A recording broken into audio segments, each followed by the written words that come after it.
Everybody, and welcome to day 2 of our 3-year plan hearings. Just a reminder for everybody that this meeting is being recorded and live streamed via Council's Facebook page.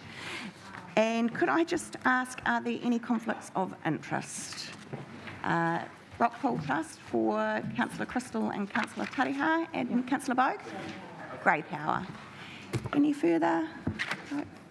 Thank you. The Rockpool Trust. Welcome to our speakers who are with us this morning. Just to let you know that you have 10 minutes in total for your presentation, 5 minutes to speak, and then 5 minutes for questions from elected members.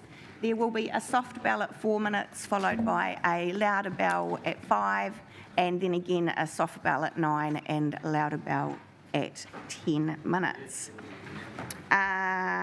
I will therefore move into our scheduled speakers and invite Annie Tiley, who is our first submitter to speak to us today. And yes, if you just come up to the front here.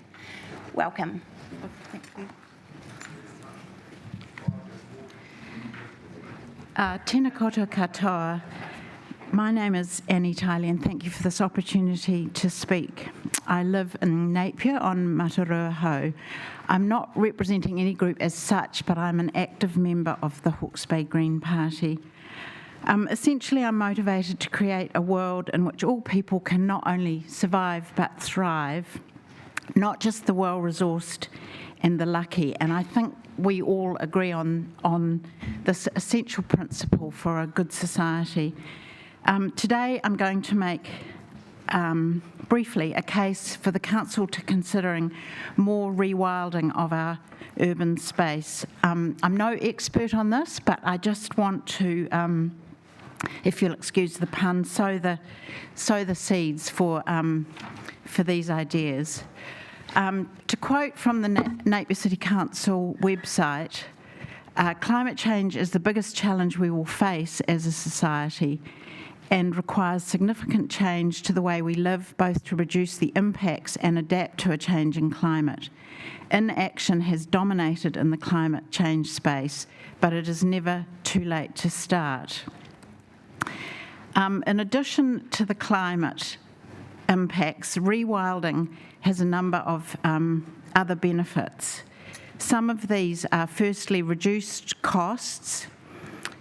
This is often the point that people engage most initially. Less mowing, less maintenance, wages and fuel. And I understand that there have been huge increases in the costs of maintaining and mowing our green spaces in the city. So on this basis alone, mowing less would have an immediate positive financial impact. Secondly, increased biodiversity, more bees, bugs, birds and butterflies.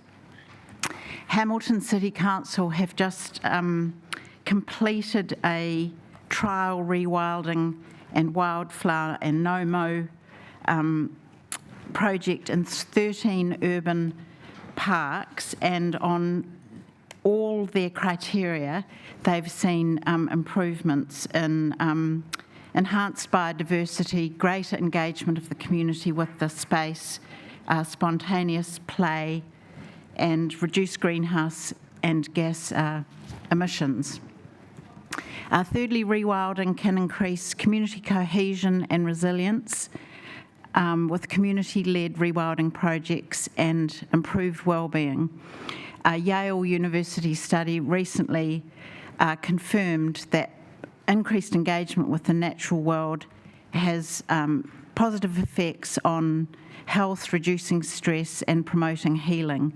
And this has been incorporated into thinking worldwide, that the human need for nature is essential in planning. And I'm sure that this underpins a lot of where you are thinking about things.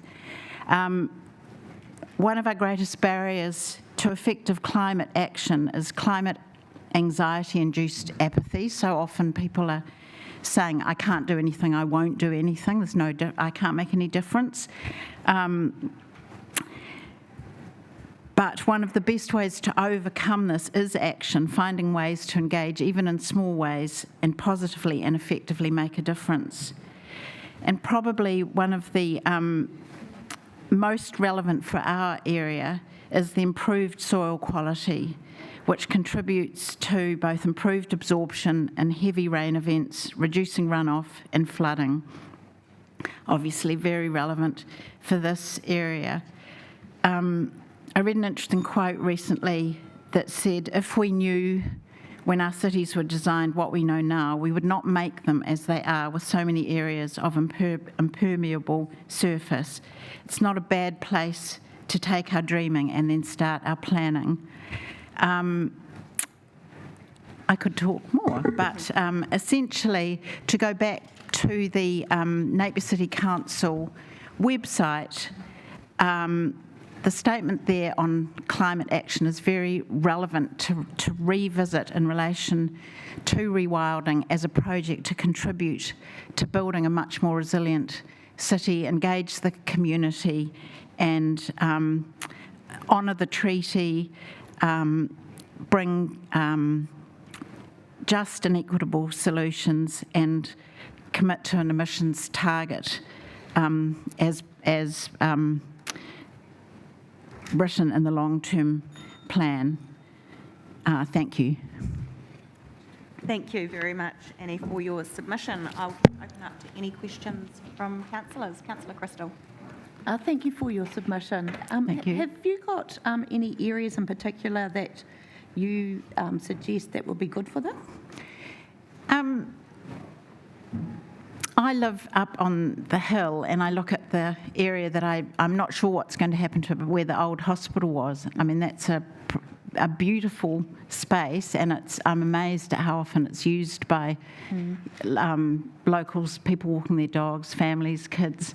I think that would be an amazing space to recreate. But I mean, earlier, maybe this year, maybe late last year, just even driving along Towerdale Road, and the median strip looked like it hadn't been mown for a while, and it was, flourishing with dandelions and long grass, and I was thinking, how beautiful it looked. I think the key thing with starting projects is kind of to start small, but also for the community to understand what's happening, because one of the big criticisms of other cities, if you read about Brighton, is that a lot of people, if they don't understand what underpins rewilding, is that it's just an excuse for spending less money and neglecting the community.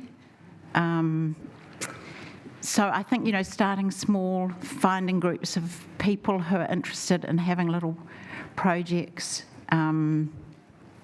maybe even just a roundabout that a group take on and study, and that becomes a small community project for people living in that area, and then building up from that. But I think there's a huge appetite for this internationally. There's amazing studies done.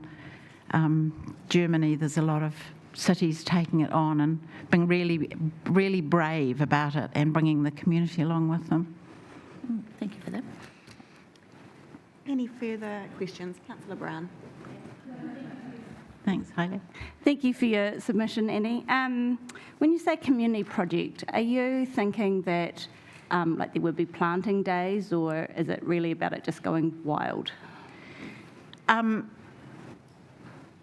No, definitely not just letting things go out. I think a mixture of both. I think in some areas that are more a council responsibility, like median strips, maybe that's letting things grow, managing the mowing program so there's less mowing but still intervention. In other areas, introducing more native species, managing that for increasing biodiversity and things. So yeah, a combination of both, I think, so that it is a kind of a collaboration between council and community. Wonderful. Any further questions? Thank you very much, Annie. I love the submission, and I think you're very, very correct, though, in terms of this does need to be a journey that the community and council would do together. Thank you. Those Taradale medium strips that you were admiring, we got a number of complaints when the wet weather meant that we couldn't keep up with our normal mowing routine. So, thank you so much for coming to see us today. Now, just before we move to our next submitter, I am actually just going to do a procedural a meeting duration standing order because we will be going beyond 6 hours again today. So pursuant to Standing Order 4.2, an extension of time until 5 p.m. On 28th of May 2024 be granted. Madam Mayor, sorry, just a procedural thing also. Could we just be reminded about the bells, what the bells mean when people I hear did bells? mention that at the start of the Oh, meeting. sorry. Not listening. Okay, so I'd like to invite our next submitter, Peter Goss. Welcome, Peter. Thank you.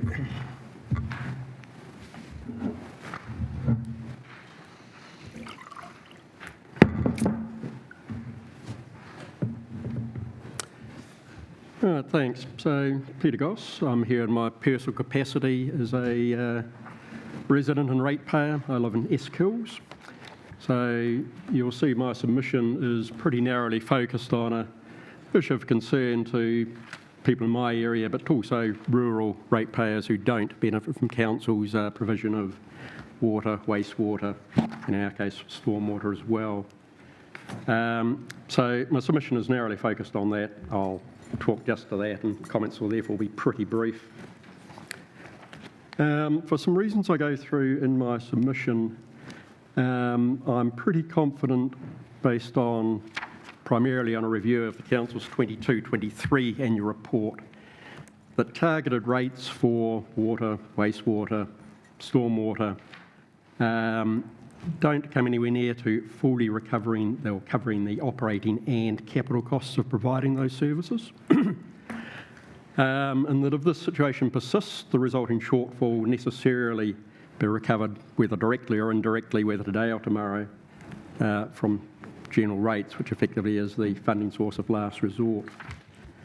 The analysis presented in my submission suggests the shortfall could correspond to around 20% of the general rates charge. There's a bit of a back of the envelope aspect to that. I've requested further information from Council on details of how the stuff's actually done, what policies, procedures, what operating documents you actually have to support these, and I'll be looking at those when I'm fleshing out the analysis when I see that material, which I don't have yet. To put that into perspective, 20% of my proposed general rates charge up in Eskills is going to be about $1,050 this coming year. My daughter has a property in Napier South, capital value of a little over $600,000.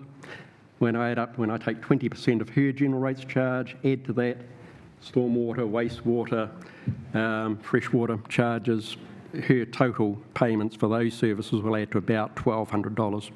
So I'm paying ballpark, or proposed that I pay ballpark the same amount. Again, if my 20% figure's about right, as my daughter will be paying for those services despite not enjoying them. Now, part of that's driven by something that's outside Council's control. We appreciate that. Our effectively unrealistically high valuations in our part of the region. So let's appreciate that's not your issue. The other part, though, is within the Council's control, and that relates to the rural differential. Okay? So that's a mechanism that Council has available if my analysis holds up to address the situation for residents in my type of situation. So therefore my ask of the Council is effectively two things, or one of two things. So one is to review in detail the approach you take to setting those targeted rates, ensure they actually do fully recover all costs, capital costs included, inclusive of funding costs in those capital costs. And you've got a process in place that actually ensures, you've got a robust approach in place to ensure that those targeted rates do fully recover all those costs going forward, right? And the second really is the one I just alluded to. To the extent there actually is a shortfall at present, and to the extent Council is not going to address that by sorting targeted rates, use the fallback option of adjusting the rural differential. So again, if my analysis holds, we're talking about a 20% adjustment there before we start talking about further adjustments for other services we don't receive. Right on the bell, or first bell, but that's all I had to say, so happy to take any questions, of course. Thank you very much, Peter. I'll invite councillors to ask any questions that they may have.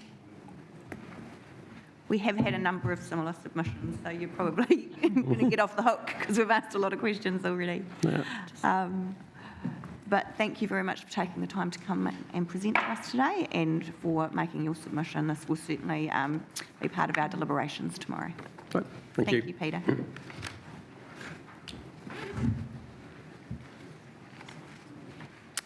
I'd now like to invite Chris Francis to present to us, please. Welcome, Chris. Welcome back. I think you were with us yesterday for a little while, weren't you? Yes, definitely. My name's Chris Francis, and I'm here on the homelessness and basically the face and the voice for the homelessness in Napier. Excuse me, I'm very nervous. I've never done this before. So, while there is some services in Napier for the homeless, it's very, very minimal. Us as a group get looked at. We feel we get looked at as a lowest thing of society. We feel we get looked at like we're scum, basically. And what people don't ask is the question of how we became homeless and why we're actually there. You know, a lot of it's trauma, a lot of it's bad choices in life, or not enough guidance in life, or support. Especially in Napier, there's a big drug use, and I feel if we had a shelter like in Hastings has got a shelter, but sort of ramp it up a little bit, make it a reintegration into the positive side of society, like give them a place to go and positive things to do during the day, i.e. fishing, diving, getting these people back to where they come from. They're not used to that. We're all pretty much Māori, all of us that go to the outreaches and stuff. We don't sit. Māori 100 years ago didn't sit outside the supermarket with a sign. We didn't gather our food, and that's how we lived.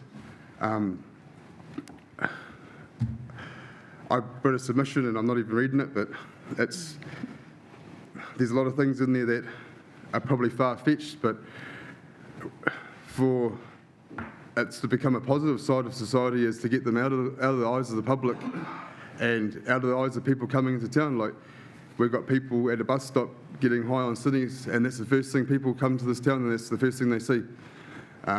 If we could give them a place where we could, they're going to probably use this place, but if we can slowly get them off drugs and off alcohol or whatever their poison is and give them the help that they need, I believe that a lot of positive and a lot of encouragement, even if it's 20% of them that get back into work and become positive members of society, it's a big achievement. And it's basically all. I haven't even got a minute in, but it's hard for me. I'm really nervous, as you can see. So I believe that council are the ones that can lead this and support this in a positive way. Like, if Hastings can do it, we can do it. You know, Hastings have got a shelter over there, and it's basically just a shelter. I'm looking at it as a more of, if we can get organisations together and get it so we can, get on the bottom, get onto the top of why these guys are using drugs or using alcohol and being menaces to society. Place to shower, place to clean clothes, place to lay their heads if they have to. Like, I'm not asking for a humongous thing. Like, I know 111 people is a lot to house. Like, I'm meaning just more the real rough sleepers, the ones that are the menaces to businesses and harass people and are looked at, like they are menacing, because they are menacing. Some of them are menacing people. I know them personally, and it's the shock to see them once they get high or intoxicated, to see how they act. And I know them straight, and I know them when they haven't used. And these people are nice people. Like, I'm accepted in the homeless community here and respected, and these people do have hearts. And I've seen grown men, like grown 50, 60-year-old men cry because they don't feel accepted, or they're looked at like they're scum, basically, worthless. That's all I've got to say. Thank you very much, Chris, and thank you for having the courage, despite your nerves, to come and speak to us today. It's really meaningful to hear your thoughts and where you think we as council can take the lead in this space. So just with regards to the Hastings shelter, do they provide overnight sleeping facilities? I'm pretty sure there's some, like, for, like, their real... I'm not 100% sure, but I'm pretty sure they do this. Yeah, and I know that like, Hastings have, like, they do 3 meals a day for a church over there. I don't know if council over there are involved in that. Okay, I'm not going to sound, I don't want to sound like, how would you call it, ungrateful, but yesterday we had over 35 to 40 people in there for breakfast. They load up on breakfast because the food, even though the food quality isn't crap, the food that they're creating is horrible. I've been in jail, and I can honestly say that jail food is better than the food that's getting given to these people. I watched 3 people before, in the space from 9:30 to 11 o'clock, and I'm not going to name names, go and shoplift because the food isn't great. And that's the only reason they're doing it. They're hungry. And if these people are homeless, and if they are turning their nose up at food, it's they don't want 5-course meals, but when you're just getting sausages and vegetables chucked in a pot with boiling water, it's basically, people feed dogs better food than what they feed, they get given down there. And I'm not turning their nose up, we do a lot for the homeless, so I'm not trying to stab at Whit here. I'm just saying that they're doing the best they can do with what they've got. Yep. That's exactly right. Yep. And we do work closely with WIT, and we have been talking to the providers in Hastings that provide the shelter there. So there is a working group that's been formed to progress a similar type of facility here in Napier. I think our biggest challenge at the moment is finding a space. We've actually been looking for over 2 years. Okay. But we're committed to continuing to look and working with the likes of WIT and all the other government agencies that need to be a part of that. And we're sort of taking we're facilitating, we're taking the leadership role to bring all those groups together to find the solutions that we need. Okay, cool. So I'll just open up to see if any of the councillors have any questions for you. Councillor Bogue. Just in terms of an overnight shelter in Hastings, I understand the Tai Whenua has facility for sleeping 10 or 12. It's slightly separate from the centre that's there, but they have provided that from what I understand. Thank you, Councillor Bogue. Councillor Brown. Kia ora, and thank you for your brilliant presentation to us now. My understanding around some of the issues with homeless people is that there needs to be established a really key sense of trust between the people who are looking to help and the people who are looking for help. And I imagine because we're regulators and we essentially hold the stick on this, that the council aren't necessarily a good first line to be that line of trust. Can you, within your networks within the homeless community, is there an organisation or a group of people that do already have that trust relationship built up? Well, WIT do to a certain degree, like, well, to a lot actually, like WIT do a lot for the homeless people there. So I feel given more, I don't know, more ways and means to help, they probably would have that trust. If I could jump into something myself, I've got trust with all these people, but I haven't got the means or anything. Like it's almost, you need to take 4 or 5 willing and people that are homeless at the moment that just need that foot up and the door to become positive, like, to get back to living properly again and make them sort of the leaders to such to get the trust between you guys and the homeless. I know, talking to a few of the homeless people,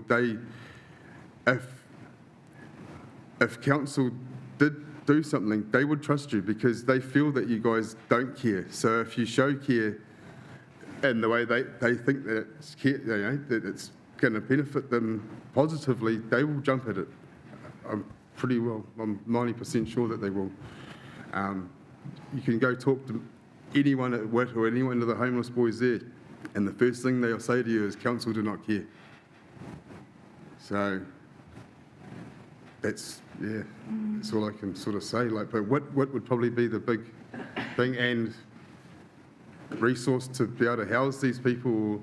I know there's a lot of getting out of the centre. There's a lot of places in the industrial area that could probably suffice for a shelter, and almost like a reintegration centre as such. Give these people something to do during the day instead of getting high, where you can sort of drop their habits back, and even, like I said, 1 out of 5, 20%, and get them back into jobs and houses and living again. It's a positive thing. Any other questions from councillors? Thank you, Chris, so much Awesome. for taking the Thank you time very to much. speak to us today.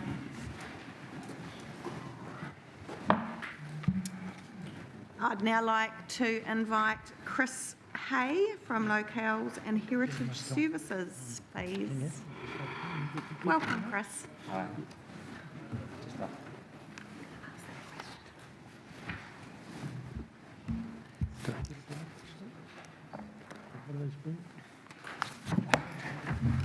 Kia ora, everybody.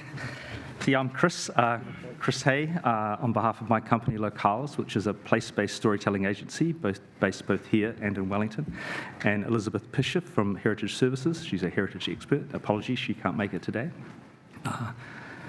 So our big idea is to create a new cultural tourism experience on Napier Hill, leveraging all the expansive views and heritage places and pa on that site. I'll talk a little bit about how we propose to do that through a map-based experience and digital storytelling. But overwhelmingly, it's a community-driven project where the community share the stories. And most of the project I've worked on in the past, including our most recent in the wider region, Ngāra Tipuna in Waipokoro, is a completely community storytelling-driven project where the community themselves share the stories of the region. So Napier Hill, we've chosen this as a preliminary project anyway because it's so accessible from the city and Ahuriri, walking and driving. Lots of locations there, and also the expansive views where you can contextualise stories by looking around to what you see. And the second reason is, of course, the stories. So Elizabeth has put together over 20 major locations, including a lot of Māori sites currently protected by Napier City Council, Hukariri Pa, Matapani Pa. There's a large number of Māori sites, also other amazing houses, colonial houses, businesses, farms, the cemetery, and even down Shakespeare Road, there's a cluster of properties there that have all got rich storytelling behind them. So the big idea is to create this or provide access through a map. And as demonstrated by my lovely assistant, this is a story map, which is a richly illustrated map that depicts what that site might have looked like over time. And I've got a copy here. I can leave that with you if you like, because this is an example of one that was launched a few months ago in the town of Lawrence for Gabriel's Gully, New Zealand's first gold rush. So again, you can see it's a rich illustrated map, and the key to it, though, is the QR code, because you scan the code and you get access to the app, which is where you provide the community storytelling, the videos, the rich articles and audio. But the other key part of the story map experience, because you're located in place, and for this example here, looking across the views from the hill, or you're looking towards a historic property, we use something called 360 history view. And so this is a augmented reality approach, and I'll just show you a few examples here from what's working in Gabriel's Gully. We tell people where to stand, where to look, and then we take people back. The allure of the gold rush spread far and wide, drawing experienced prospectors from the goldfields of California and Victoria. These seasoned individuals brought along a wealth of technologies. And it works particularly well reveals a fusion of cultures and a tapestry of traditions. Here, The Poon Wha Joss House This was the only stands house as a in that symbol entire of Chinese spiritual camp, but and you can communal unity contextualise for the it to Chinese show what the diggers. community and society It looked serves like not only as around a that symbol heritage house. So again, and again, cemeteries are rich with stories, obviously. once the illustrious owner of the Blue Spur Hotel. In the heyday of the gold rush, he was a beloved So figure all of these are among also the interactive. You can spiritual click within these to get further stories as well. So that's the 360 history view. It's part of a system. I've showed you the map and the guide, which is the core product, but the box is the trailhead. So this goes, it's, for example, an eyesight or museum. In this case, it's the Tuapeka Goldfields Museum. And it gives you an overview of the experience you're about to have. It's also where we retail the map. So we sell those maps, or they sell those maps, and they're flying off the shelves. So it's a self-sustaining product in that sense. Is that me? Okay, I'll quickly there's the box anyway. That's a lovely interactive trailhead. People stay longer. You can send people where they might not normally go, can be updated over time, and you can expand this across the city. It doesn't just have to be Napier Hill. That's just one.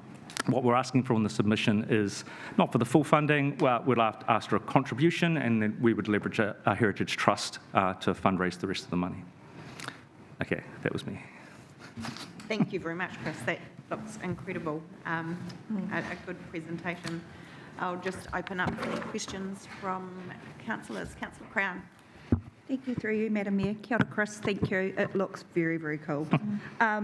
My question, though, is around the funding model. Yes. So the funding model that you're suggesting, has that been tested with others? Because I'm wondering about our colleagues kind of next door to us or down the road in CHB and wondering what funding stream they might have used to create theirs. So is this normal for you? Do you usually partner with councils, Yes. or is it? Okay. Yes, we do. That was a particularly, that was a different model at CHB because that was one of the Provincial Growth Fund projects. But council obviously contributed a substantial amount, and so did lotteries and a few others.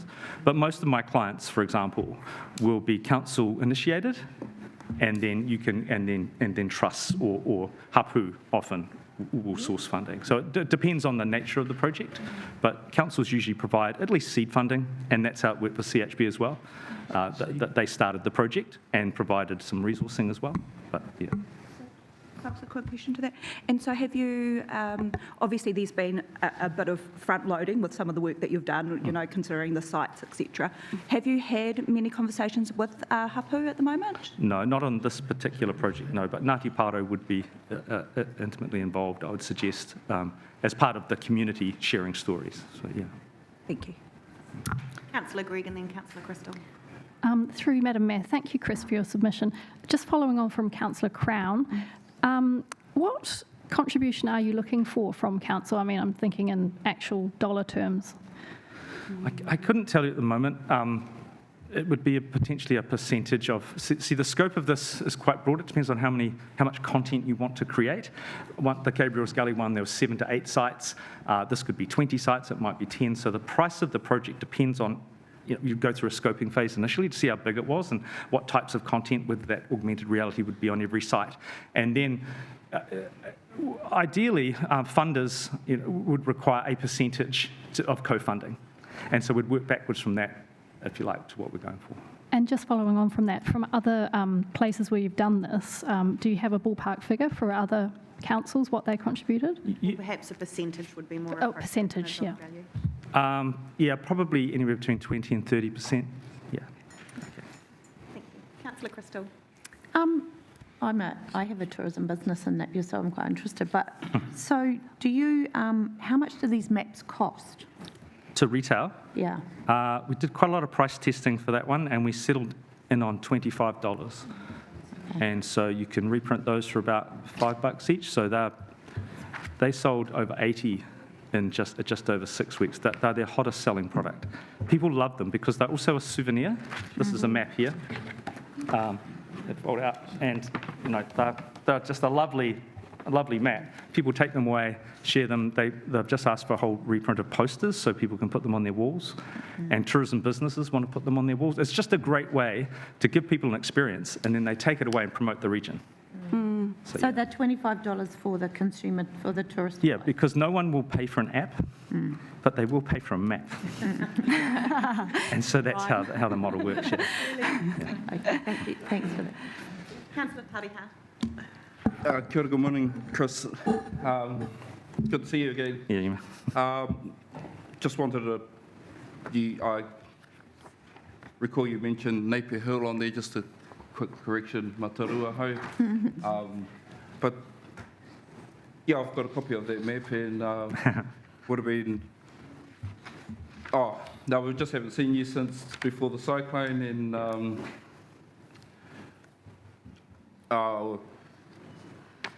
we've been discussing with all Tātara Pā with Chris Orison and Craig Orison, yeah. yeah, and he mentioned that he recommended them to us and yeah, cool map and it's good quality. So the material of that map looks quite expensive and. It's not bad, actually. It's, yeah, we worked a lot on the materials and to get a printers who can do a good price range. It's quite a nice, tough laminate.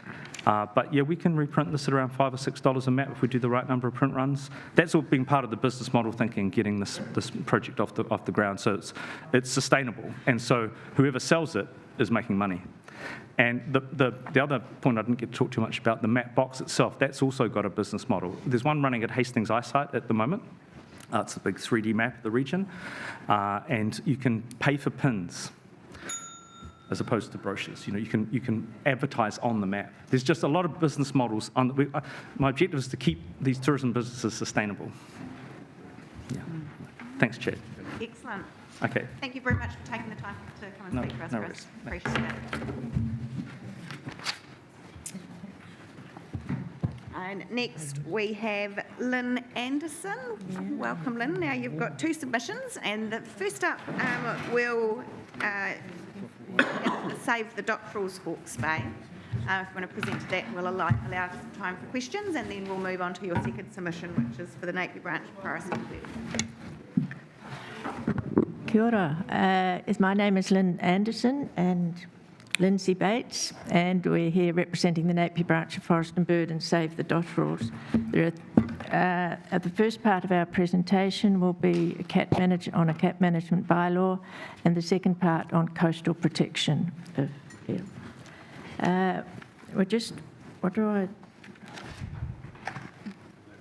we go. Down at West Shore Bay View, we had a disastrous dotterel season last season with no chicks reaching fledging. And we had trail cameras there, and the main culprits were cats we presume looked like domestic cats, also hedgehogs.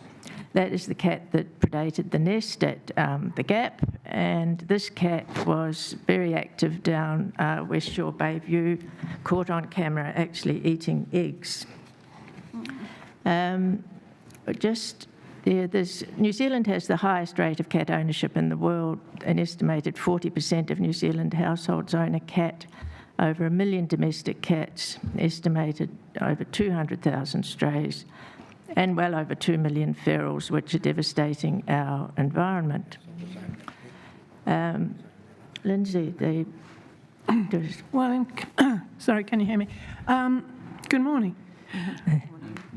Cape Sanctuary carried out a rabbit control program where they were trying to get rid of a serious rabbit pest problem, but bearing in mind that this is a fenced sanctuary for wildlife, fully fenced except for the beach area. As part of secondary poisoning in that population, they killed 160 cats within Cape Sanctuary during that rabbit control program, leaving it about 10 to 20. But it demonstrates, I think, just how invasive cats are, because this is a fully fenced sanctuary. And they've now continued to control. They've got 5 cats left, they think. But you can extrapolate that across the whole of the Napier area, the estuary, and so on.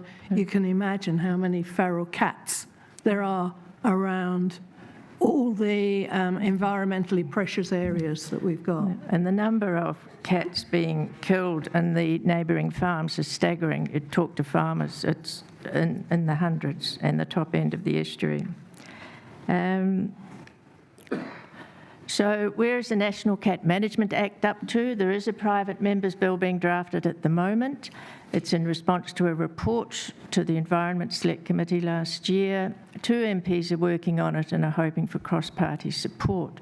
But there's no time frame. It could still be years. And I understand that this council has indicated that they'd like to wait for a National Cat Management Act before they review their own bylaw. But I really urge you to do something sooner with the cat section of your animal control bylaw. The organisations in agreement that submitted to the Select Committee last year, you can see Forest and Bird, SPCA, Predator Free, Companion Animals, Veterinarians, Department of Conservation and other departments. So a lot are in favour of cat management control. There are 14 councils in New Zealand who already have a cat management bylaw, and I understand that Hutt City Council actually surveyed their constituents, and over 90% of people were in favour of control. So what would a cat management bylaw look like? There'd be mandatory microchipping. The cat's then registered with companion animals, and that's where registration comes in. Mandatory desexing, some exemptions, the number of cats per household, which range from 2 to 4, breeders to be registered with a nationally recognised cat breeders body. It's already an offence to abandon a cat, but it's good to put that in, and I've just added that it would be great to have a recommendation of people keeping their cats inside at night. So lack of action is not good. It's actually pro-cat, not anti-cat. And what are the Aussies up to? They've been streets ahead of us with cat management, and in many areas cats are actually required to be kept on the property. I believe 90% of Melbourne, that is the case. And it's actually led to a whole new industry with cat runs, etc. So so we do request that this council review that bylaw sooner rather than later. If there are Thank you. I will questions. open for questions on this before we move on to the next part of your submission. Deputy Mayor Brosnan. Thank you very much for your submission and personally very, very supportive of cat control. I think one of the issues like you've highlighted in your submission is without an overarching piece of legislation, council doesn't have the ability to say issue fines for non-compliance or fund the resourcing sort of required to educate and require compliance with any of the rules in the bylaw. So I'm just interested if you've seen successfully around the country, if that's been implemented, and maybe you could share with us how other councils are funding it. For instance, I know Selwyn sort of had it in their bylaw and then removed it because of all the issues around not being able to fund it, not being able to issue fines, and it was, from a compliance perspective, really difficult. Well, as I see it, you're not necessarily expected to implement it.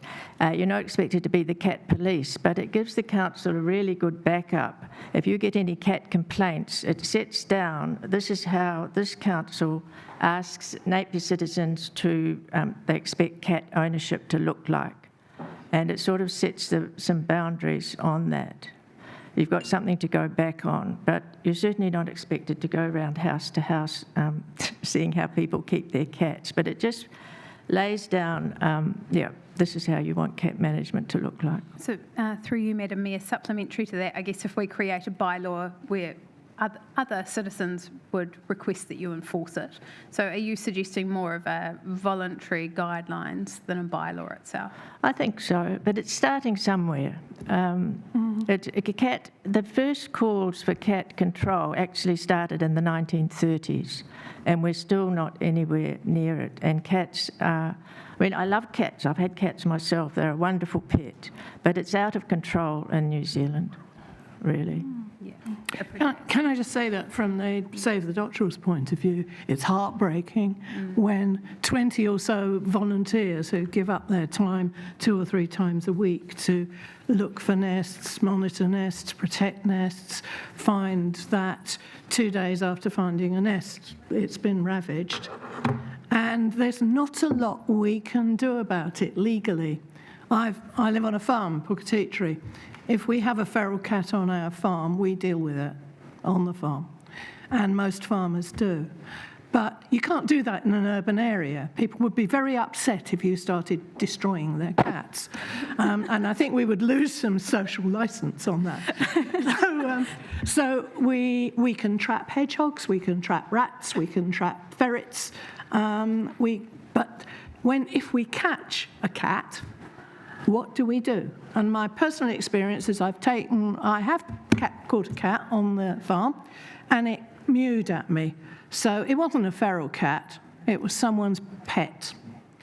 So we took it to the SPCA, and it wasn't chipped. So we said, well, what should we do? We'd pay to have it neutered. No, we can't do that. What you have to do is put a paper collar around its neck with your name and address on, and then let it go near where you caught it, and it'll probably find its way home. Now, that's the action that's recommended, and it's simply not, it's not doing anything for our doctorals.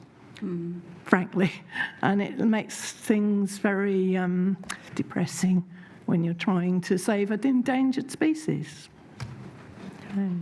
Have we run out of time altogether now? No, that's first 10 minutes. Okay. Question on this part, and then we'll move into the second part of your submission. Councillor McGrath. Do I have to declare an interest that I've got a cat or 2?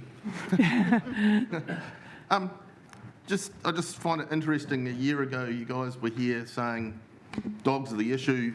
We need fences. We need to put all sorts of rules and regulations around dogs. And we sat here and we listened and we put fences up at a cost and we monitored and we sent animal control down. And now we've got a cat problem. Absolutely. It's multifaceted. There are a lot of things against these little birds. We can just talk about one thing at once. Back next year with a real problem. Cats and No, I think we should thank the council for the fence. Oh, absolutely. We've got that in here. Yeah, I mean, the whole benefit of the fence particularly, I mean, the fence doesn't keep cats out of the nesting area, and the birds don't know that they're supposed to nest inside the fence. So they do tend to nest all down the beach, sadly. But, and clearly they need to get backwards and forwards and so on. But, the dogs can get in, the cats can get in. But what it does say to the public who are walking their dogs is that this is a protected area and that you might want to pay a bit of attention to it, that there are endangered birds here. As you'll see later, they're extremely well camouflaged, and you didn't know they were there, you wouldn't know. And maybe it would be a good idea not to walk your dog through the area. Yeah. We just did it very well. I took that photo at Awatoto Beach last season, and it clearly shows a banded dotterel just completely surrounded by burnt-out logs. I'd just like to start by coasts are really valuable ecosystems in their own right, but sadly they are not seen that way or treated that way. We have banded dotterels have been nesting there for probably thousands of years. Many other species nest and feed, especially up the estuary area. I've talked to people who knew Awatoto Beach in the 1950s and 60s. They said skinks were everywhere, and if skinks were there, there would be a lot of invertebrates and other things there. And seals and penguins visit, and there's a banded dotterel sitting on its own sign. We also realise they're great places for recreation, but we do ask for compromise. There's the fence. We've talked about the fence. We're very grateful for. Thank you. We'd really love to see some areas of coast become significant natural areas. Napier, as you know, has a large area of coast from the Esk Valley, from the Esk River in the north to Tutaikuri in the south. Awatoto Beach last season there were continuous and, as you know, fires. the ban seemed to be lifted and people thought they were doing the right thing by going down there and lighting fires. I was heartbroken because I'd go down and there's actually a dotterel on a nest in the bottom right corner. I don't think my little laser works on that screen. You can just see behind a couple of stones a tail and that little brown blob. Nests would be burnt out, but the birds persevered. Guy Fawkes, there were fires all the way down there, and I took that photo at Awatoto Beach. I went down there after Guy Fawkes to see the damage. So we do commend the clean-up. However, the beaches also really need a certain amount of driftwood and seaweed because that's where all the invertebrates like to hide. So neither do we really want a denuded beach, so it's hard to win. And as we know, I looked at the fire control bylaw, Napier City Council's, and couldn't find any reference to beaches or coasts at all. But Lindsay, who's far better than I am in finding things online, found something in the... Well, yes, I think under the Napier City Council's website, under fire rules and regulations, it's quite clear that it says lighting fires in public areas, beaches, parks and reserves, all fires are prohibited at all times. Mm-hmm. But it's not in the bylaw. It doesn't appear in the bylaw. And it certainly doesn't come up front of page when you look on the website and ask the question, can I light a fire on the beach in Napier? You get to about 5 different websites, including the fire service, who, if you identify West Shore Beach as the place you want to light the fire, it comes up and says, yeah, it's not a fire control season at the moment. Absolutely fine, off you go. And yet here you've got a bylaw and a clear recommendation from the council, if you can find it, that says don't light fires on the beach. Can I say that I think if I was going to ask the council for anything, it would be to please look at your communication with the public. It's, I say most people will look on a website. If they're bothered at all, they'll look on the website and say, can I light a fire on the beach today? And it's really conflicting information. And I think that's a shame. And it makes it hard again for volunteers to toddle along there with our hat and our coat, our jacket on, and saying, you really shouldn't be lighting a fire on the beach. And they say, well, where does it say that? It does make it hard. Yeah, we're really concerned about the situation now because there's so many people in Napier who think it's a good thing to go down and light fires. I understand it's a fun thing to do. However, I'll just move on with vehicles. As we know, that's a problem. Vehicles on coasts and beaches is a problem nationwide, and that is a photo of a dotterel nest in between the tyre tracks. It looks as if the actual nest is on an old tyre track. Last year, Forest and Bird did a little survey with councils in New Zealand, and they rated each coastal council on the regulations and resources they have in place to protect vulnerable species from vehicles driving on beaches in their area. Napier did not score well. It's difficult to read, but Napier's in the little protection column. Dunedin City was top of the class. So I started to look at different bylaws, and I thought, well, okay, what protection has Napier got? And I couldn't initially find anything in the bylaws for vehicles on beaches. But then Lindsay, who's better at finding things online than I am, parks and reserves. And the first paragraph of parks and reserves tells you that beaches comes under reserves. Well, I wouldn't have known that. And so I really urge actually 3 things: to change the title of this bylaw to include beaches. Some councils have beach bylaws just by themselves. Maybe list the reserves, and also a map would be really good. But the bylaw I was impressed with was Kapiti Coast District Council. And most of the things they have in their bylaw are also actually mentioned in the parks and reserves, but it's just where to find them. So it's just not clear for the general public what you're allowed to do where around these, and especially coasts and beaches. Are we up to question time, or are we over time? Where are we? We are. Thank you for that. Some really, really useful feedback for us in terms of our communication around these issues. You've clearly spent quite a bit of your own time Googling and looking at our website. So I've been making some notes here to discuss with council officers. I'll just open up for any questions. Councillor Greig. Yes, through the Mayor. Thank you very much, Lynn, for your presentation. I'm especially interested in the fires on beaches because I've been trying hard to work on that one because it is a big issue. And I really like your suggestion of a specific beach bylaw. I think that's a great idea, and I don't know whether we could look into that. Thank you so much. Yes, I was impressed with Kapiti Coasts.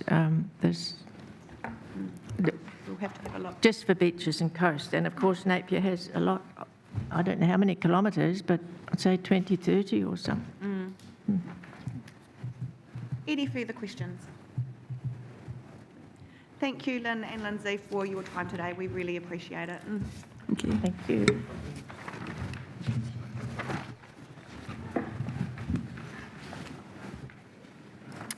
And next up, we have Catherine Stonehouse presenting on behalf of Hawke's Bay Netball.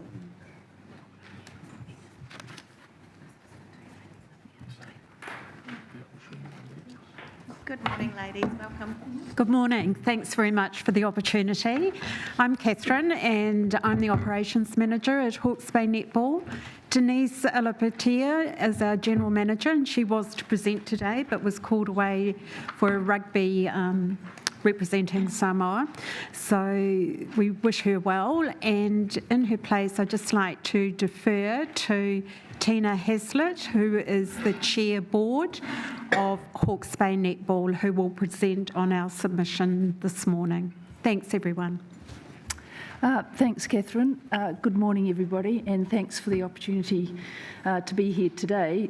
We want to specifically talk about the courts at the Onikawa Park, currently used by netball and tennis. And these courts form part of the sports precinct that includes the aquatic centre, which we think is very relevant for at the moment. We're supportive of the aquatic centre, and we understand the complex nature of the decisions ahead. The park is used and enjoyed by a considerable number of other members of the community, and it's vital that these are planned for the surrounding facilities that make the park a special place. So let's just take a look at what that community looks like. I'll just briefly take you through this slide here. The size of the netball community is just under 7,000 players. Specifically, growth areas and participation are for years 3 and 4, which is of interest to Onikawa because it's surrounded by local schools. We've also got growth in the men's game and in social competitions. The profile of the netball player is predominantly female at the moment. Ethnicity, 54% European, 36% Māori. 76% of the players are aged between 5 and 12 years.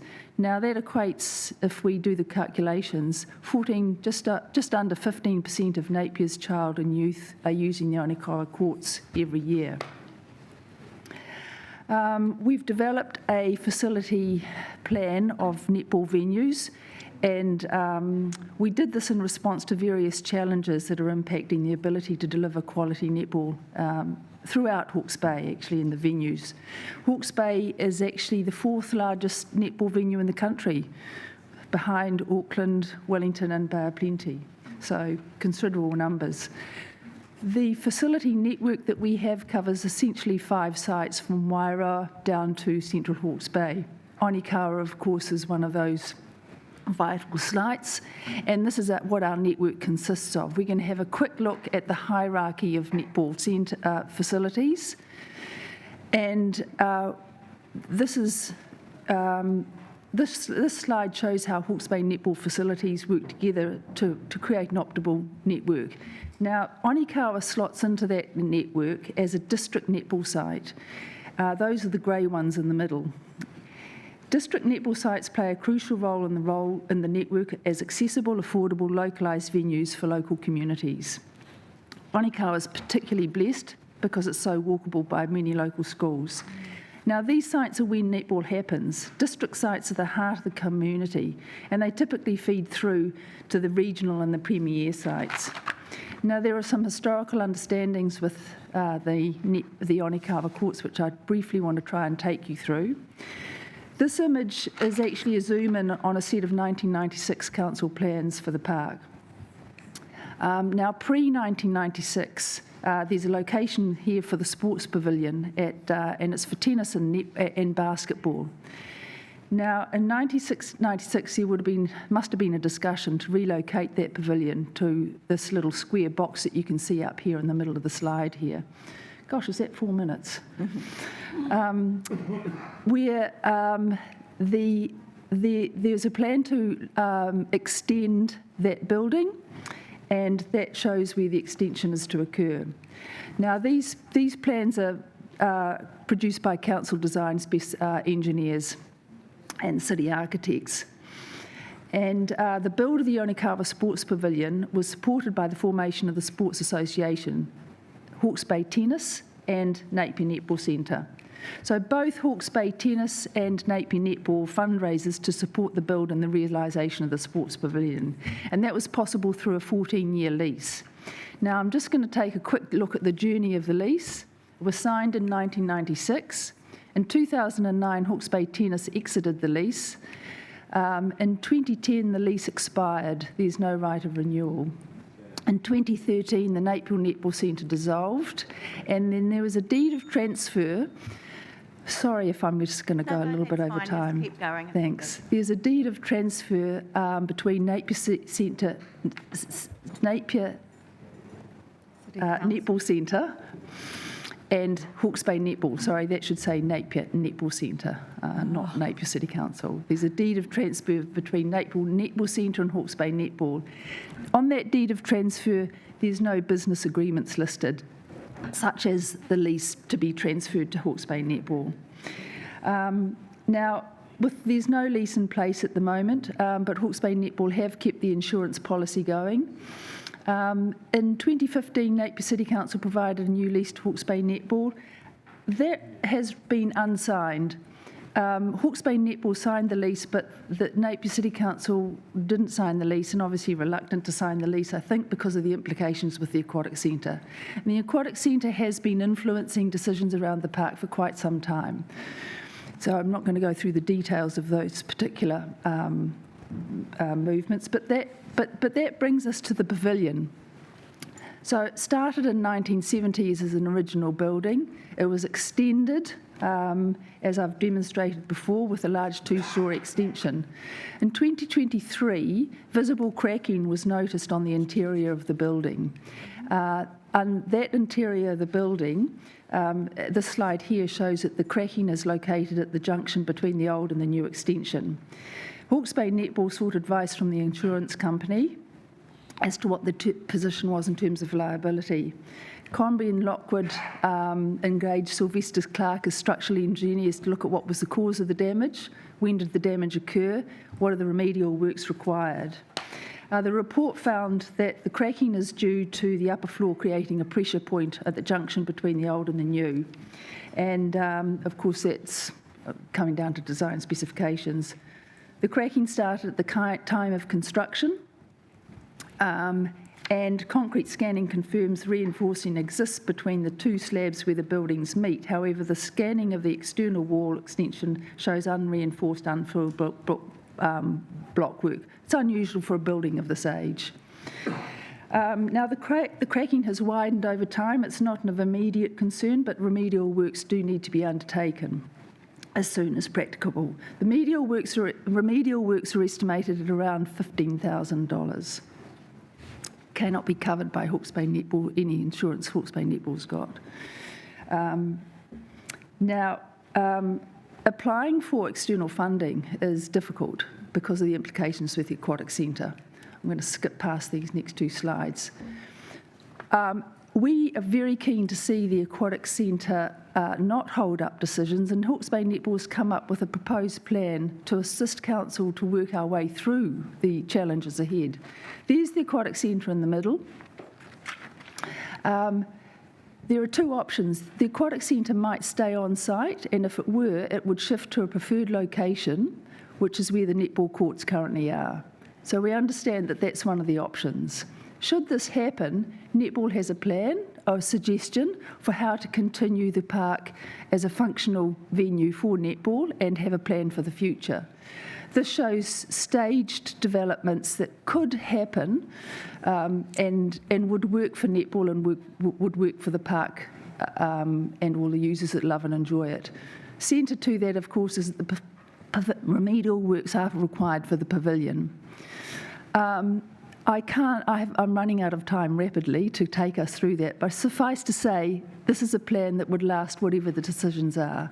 Should the aquatic centre move off-site, and here's a slide that shows it moves off-site, then netball, of course, is able to continue with the plan as such. So we've got scenarios that work, whatever happens with the aquatic centre.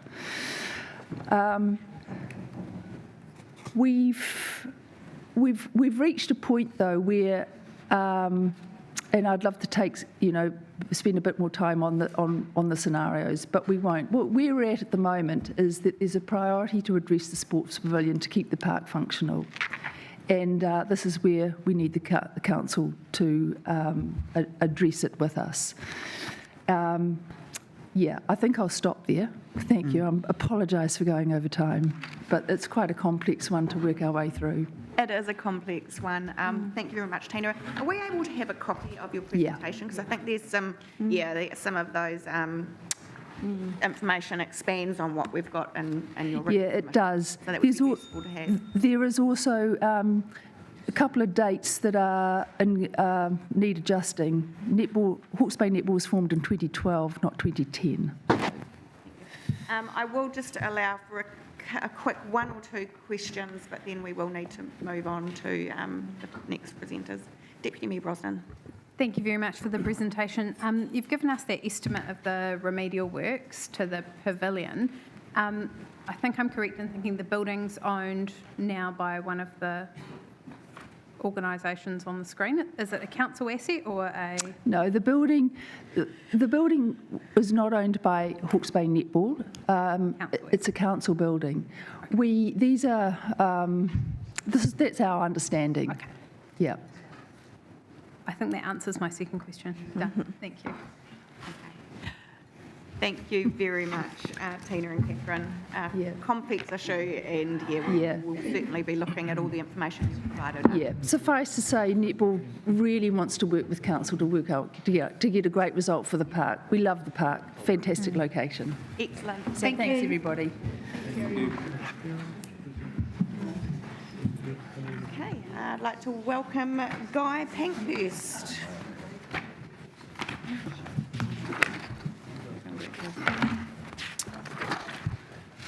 Morning, Mayor and councillors. Good morning.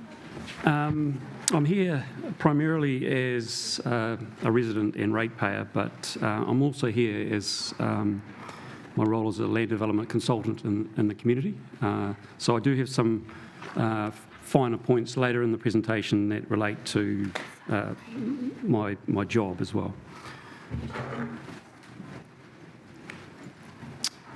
So just quickly, I just want to start with a bit of feedback on your consultation web pages. I felt they were quite good. You asked for what you wanted answers on. It was clear. The supporting information was good to find, and I found it relatively easy to find. Where I had a bit of trouble was actually making a submission. It was quite complicated as to how you went about doing that and how the various issues were interlinked in your submission.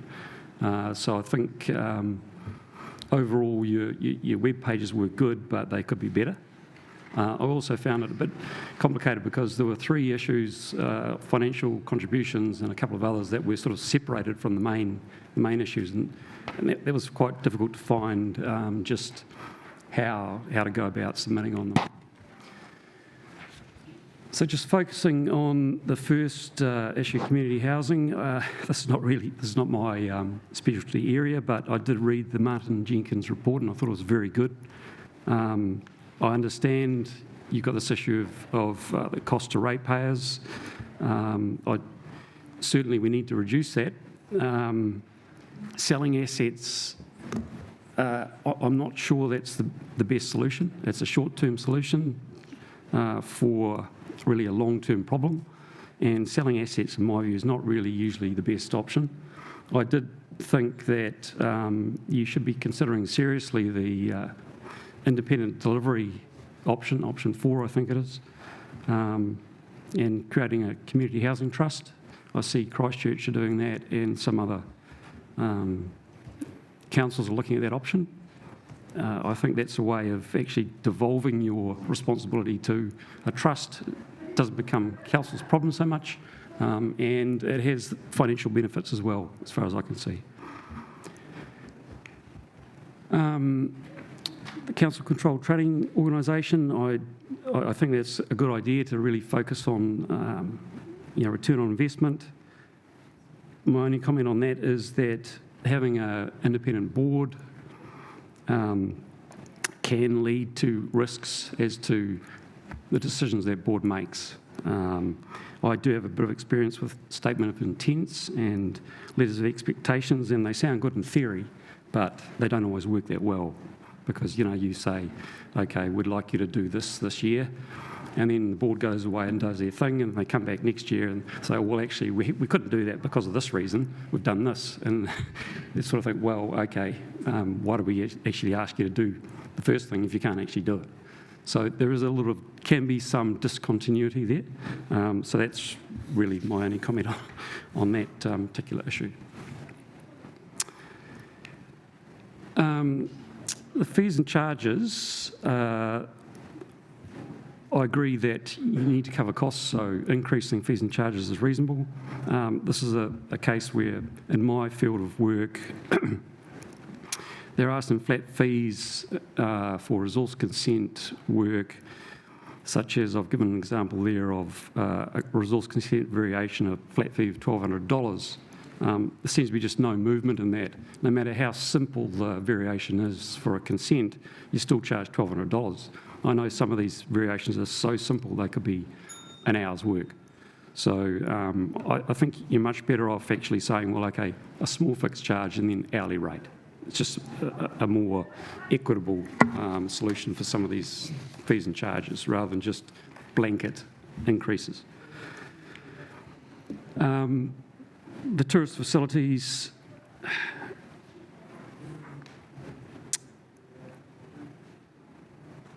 I think keeping the library building is a responsible financial decision.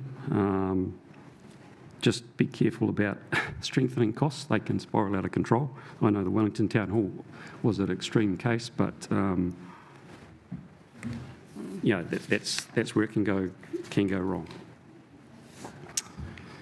The last point I want to make, there's a lot of words up there which you won't be able to read, but effectively what I'm saying here is I see that you're planning on some discounts for higher density infill subdivision, which I think is a really good idea. We need a lot more of that in the city to solve this housing problem.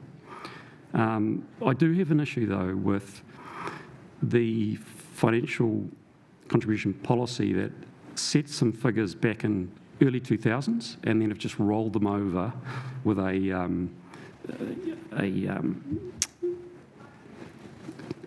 what's it called? Producer price index figure every year. What this has done is it's created, and my particular focus is in the rural zone. If we're creating a new title, that is now rolled over to $26,000 as a financial contribution. And to me, that is inequitable, and it's just way out of scale. It's just wrong. So I think you need to have a good look at that. Creating a title in the rural zone with no council services.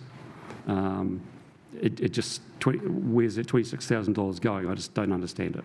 So if you could have a look at that. I've made a submission on the proposed district plan in a similar vein, so I know they're interrelated. But I guess that's just one effect of this rollover for 20 years using an index that has sort of created a distortion there. And that's it from me. Thank you. Thank you very much, Guy. Just checking, and because noting that you said it was difficult to find the financial contributions policy when you were searching, did you make a separate submission on the financial contributions policy? Okay, so that might be, because we're not considering that within these hearings, but we will have that somewhere. But no, I'm pleased you brought it up, so it's just tagged it for us. So was that not?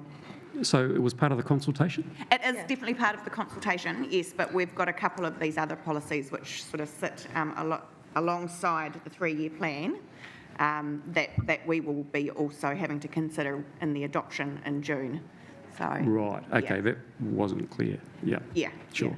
So I'm just highlighting that in this pack of information we've got, we haven't got your submission on the financial. Oh, I see what you're saying. Okay, yes. So I was just checking that you'd made one. Understand. Okay. Yeah, thank, right, you. Thank you. Sorry, I wasn't very clear. Yeah. Right, I'll just open up Councillor Price. Quick question. What area do you live in? I'm on Napier Hill.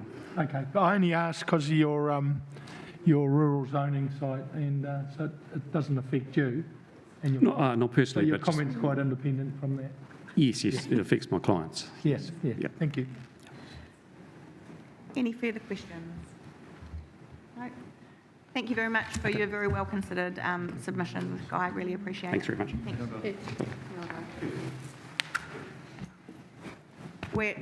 you. You can take time out, but we'll keep going because we're running behind. Excellent. Can I please invite Craig Waterhouse up to speak to the Regional Indoor Sports and Events Centre Trust submission? Welcome, Craig. Thank you. Nice to see you. Very much. I just want to say... oh, and Janine.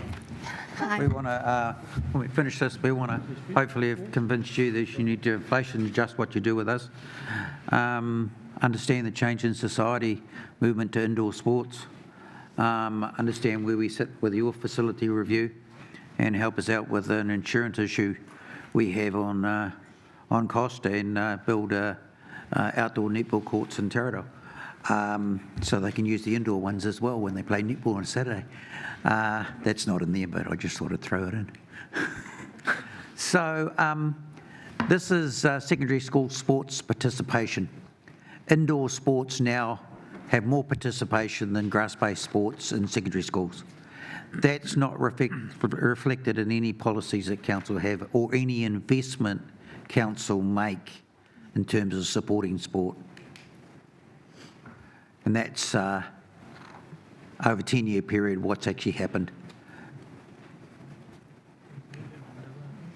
That's your facility review that you took.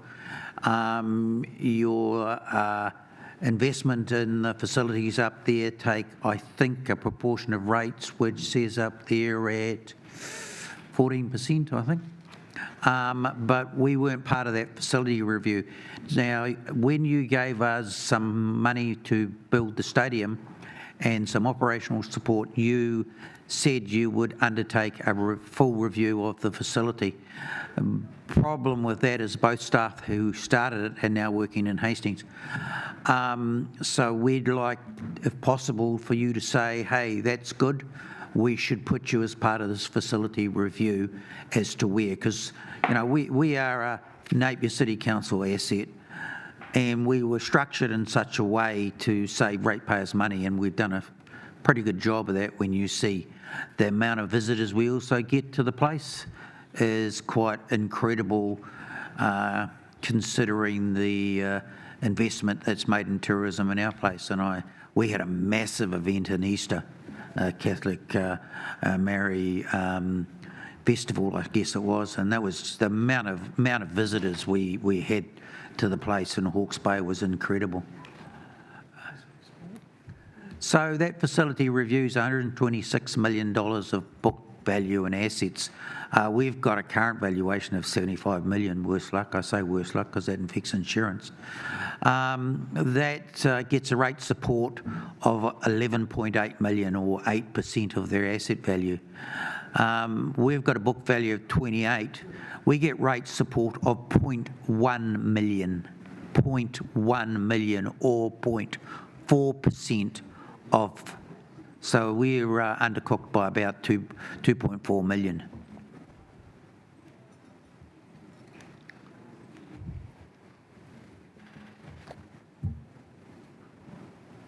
Now, outdoor sports, according to somebody's statement from council in the paper, get about $5 million, and libraries get about 5.3 million in annual rate support. So that's 22.1 million, or 27% of general rates. Right, we get 0.1 from you. So outdoor sports rate support is that. I understand, but you might all know better that councils like to recover a percentage of user support, and I think it's 7.5%, but you can correct me if that's wrong. So they're getting, outdoor sports get a subsidy of 4.6 million, and indoor sports between the two councils get a subsidy of 0.2 million in the arena. Do we think we're hard done by? No. We were out to deliver something for you and save rates and structure, and we are doing that. But we've got a problem. We've got a real problem in power, and we're in the same scheme that you are, and you've got the same problem that your power would have gone up double, triple, because we're all in a government power scheme. And that got renegotiated by someone, I guess, that couldn't renegotiate a piss up in a brewery if they've got a 300% power increase. Our insurance has gone from 70,000 to 300,000. That's something we didn't expect. Our value of the property when we finished our build, we thought would be 50 million, it's 75 million.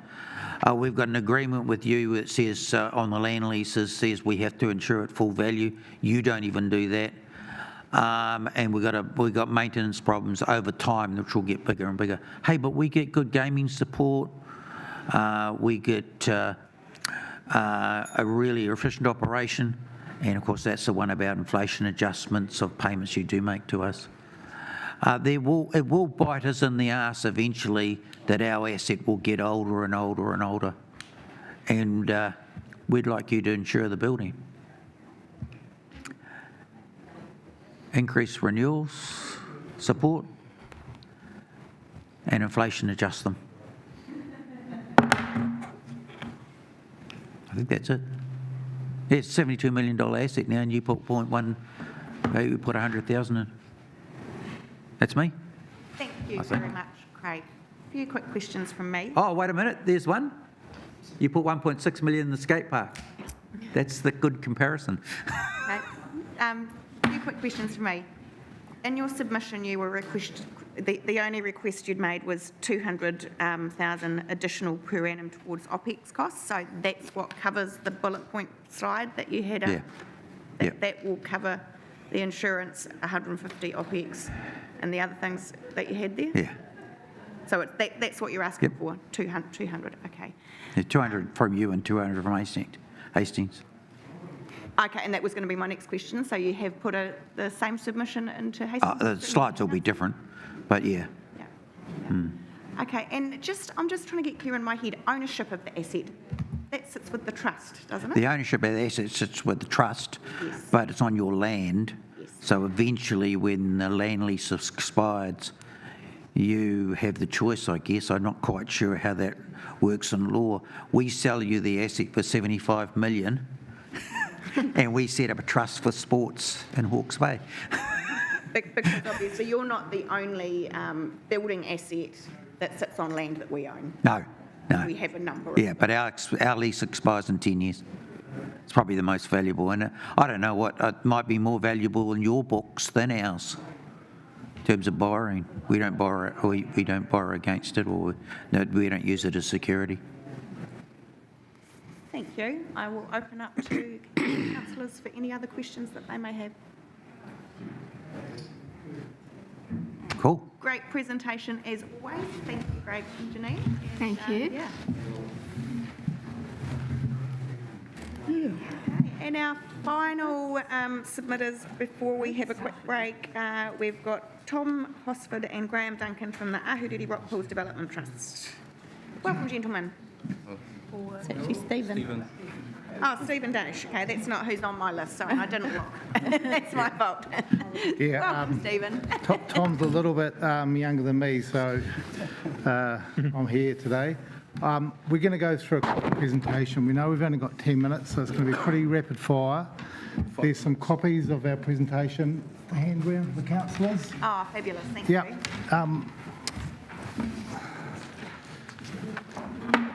So should we get underway? Yep. Go for it. Okay. So I think many of the councillors have seen this image here. I've personally been working on this project for about 3 years. Graham Duncan is the founder of this whole trust and the idea. We have a charitable trust which was established about 18 months ago. Look, the vision the trust has is for Napier to be a tourism destination and mecca, family-friendly and safety for outdoor swimming, both in the sea and in the pools, is a key driver for the project, and really enhancing the Ahuriri beachfront as a key regional attraction. I remember when my father was a boy living in Wellington, they used to come on the rail car to Wellington, to Napier for family holidays. So I think Napier's got everything going for a family holiday destination except good, safe swimming. So that's what we're all about. Now, the Ahuriri Business Association, the Trust has had ongoing support from the Business Association and its members, and recent discussions with them is this is a very high-profile project for them, and the Trust is in good dialogue with the Business Association. If you have any questions on that, Dunk can answer them when we finish. So that's just looking at the project itself. We note that the council has been looking for many, many years for an overall sort of aquatic solution for Napier. There is 75 million earmarked outside your current 3-year plan for replacement of the Onikawa pools. In the meantime, the Aquatic Centre, which is a national and internationally graded indoor swimming facility, has been built, and my understanding is that most of the swimming clubs and all of the serious people are actually using that as a Hastings and Napier facility. So the whole issue about swimming and outdoor swimming has moved significantly. The Trust feels that the Rock Pools project is a key element in the wider aquatic recreational landscape, and with that change to the Aquatic Centre, your Onikawa pools, just the mix of having an outdoor pool like this that has access to hot pools for older people and young kiddies there, being able to swim in the sea in a safe environment, and this outdoor pool we think is really should be thought about in the short to medium term in your planning. There is, if you did think about it in that way, we think getting underway with this project seriously and the council really picking up and running with it, you could have a pretty quick win in your aquatic services and recreational facilities by getting on with the planning sooner rather than later. And we say that in the context that you've got this 75 million earmarked for the future. I think can't remember which year it's in, but it's in your long-term plan.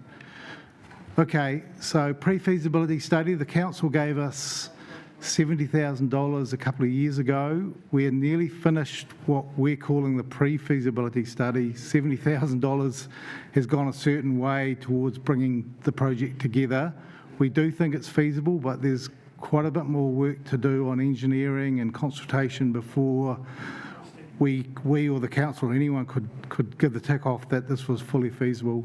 We've been liaising with the new Brighton pool people in Christchurch. They've just established a very successful, commercially successful hot pool project on the waterfront in New Brighton, and we've just been liaising with them, and I think we'll be finished the pre-feasibility work that we were funded to do in the next 4 weeks, and we'd like to come and present that to the council in another session.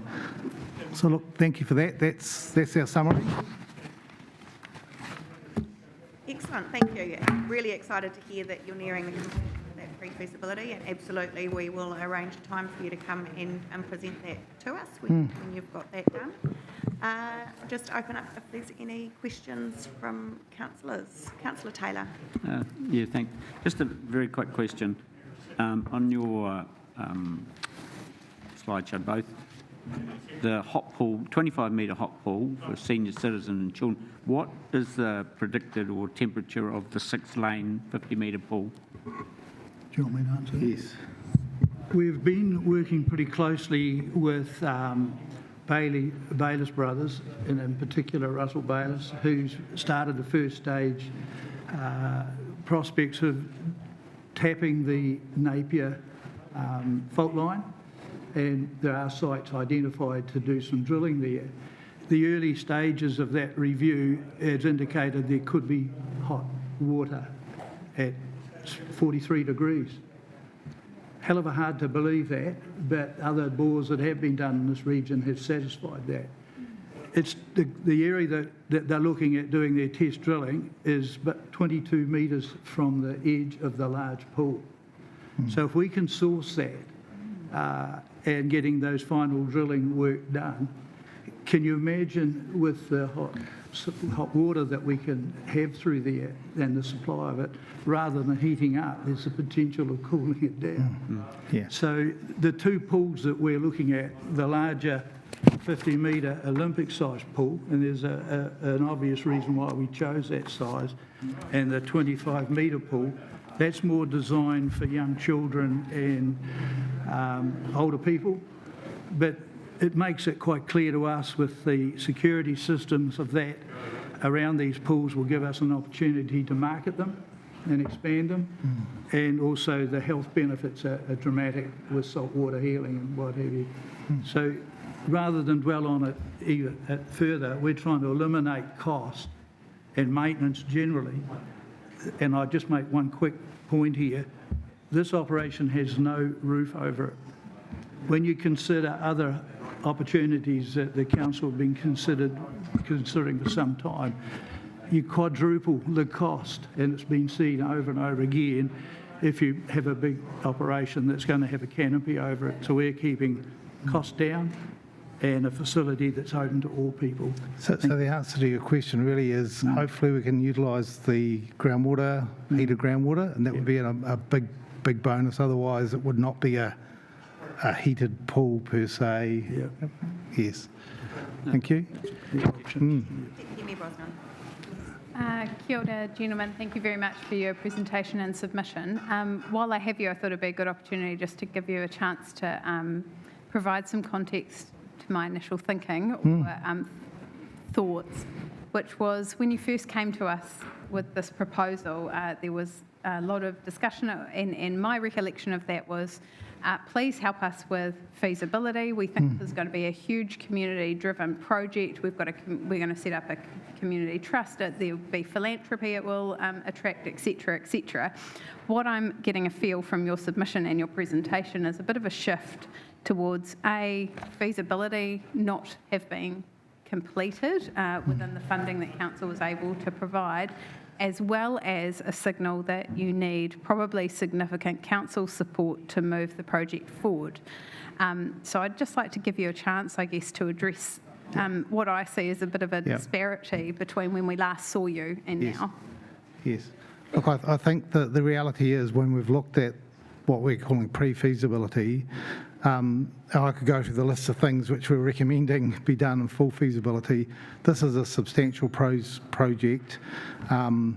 We do need some extra council support to work through to the full feasibility, but we think the trust can only do so much, but we need to do it in partnership with the council. There is a number of philanthropic parties like the Napier 30,000 Club that built all this down here. We know that there's people lining up to help us with funding the project, but it just needs to get to feasibility. The 70,000 just hasn't given us enough to do the list of work that we think has to be done before anyone would want to invest in this, including the council. I'll take one final question. Councillor Bowe. Thank you. Yes, it's very impressive. I just wanted to talk about or ask a question about your comment about there not being a canopy, reducing the costs. My concern is that we have a very high cases of melanoma in Hawke's Bay. We have a SunSmart policy, and I'm wondering if there's going to be any shade anywhere or if that's going to be taken into consideration. Yeah.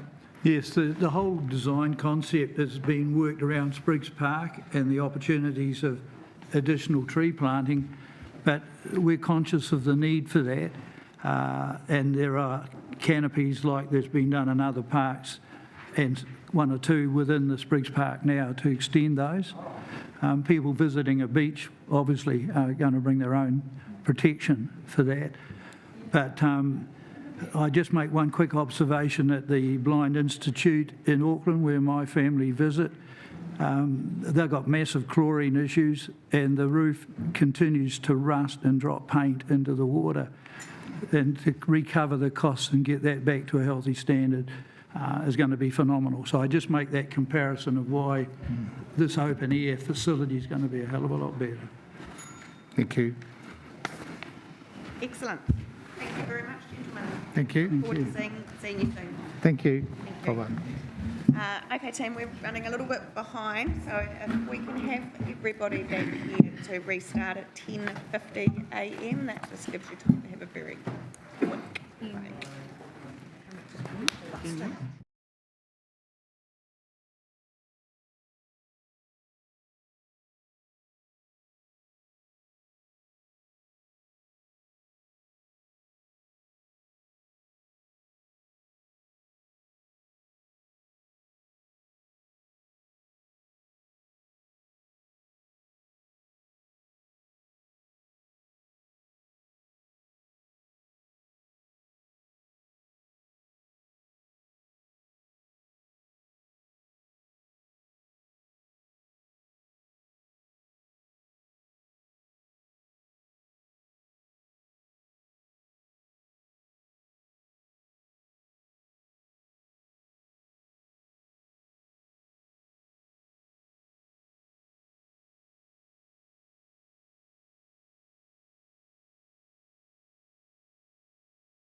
next block of submitters, and just a reminder that you will have 10 minutes in total for your presentation, 5 minutes to speak, and then 5 minutes for questions from elected members. I am allowing just a little bit of flexibility around that 5 minutes, but there will be a soft bell at 4 and a louder bell at 5, and then another soft bell at 9 and a louder bell at 10 minutes.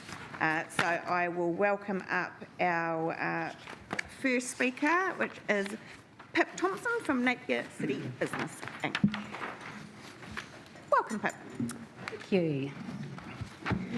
Morena, everybody. Thank you for inviting us to speak at the consultation process. So I'm here to speak on behalf of our Napier City Business Association membership of 450 members, which includes business owners, building owners and residents. And basically a representative body for 450 businesses comprising of a diverse range of stakeholders. And we're here to support the submission and revitalisation of the Emerson Street project, and we know that there's been a lot already in the pipeline, so to speak, or sewer line. But I guess we're here just to really endorse what Napier City Council are doing so far and keep the ball rolling and keep it on track, because we deserve this. So our support of the Revitalisation Street project is rooted in the recognition of several key factors. Emerson Street existing streetscape hasn't been upgraded for over 30 years, and my goodness, we deserve this. Our sewer pipes on Emerson Street and West Blocks are 91 years old, nearing their maximum design life of 100 years. And my goodness, they deserve an upgrade. 1.15 million allocated to the 3-year plan, years 1 and 3, for sewer replacement. Emerson Street staging coincides with staged sewer replacement in years 2 and 3. So basically, Emerson Street is underperforming for both residents and visitors, and we see that this is a fabulous opportunity to reset our compass in our street and make us, again, a world-class CBD like many other CBDs in New Zealand.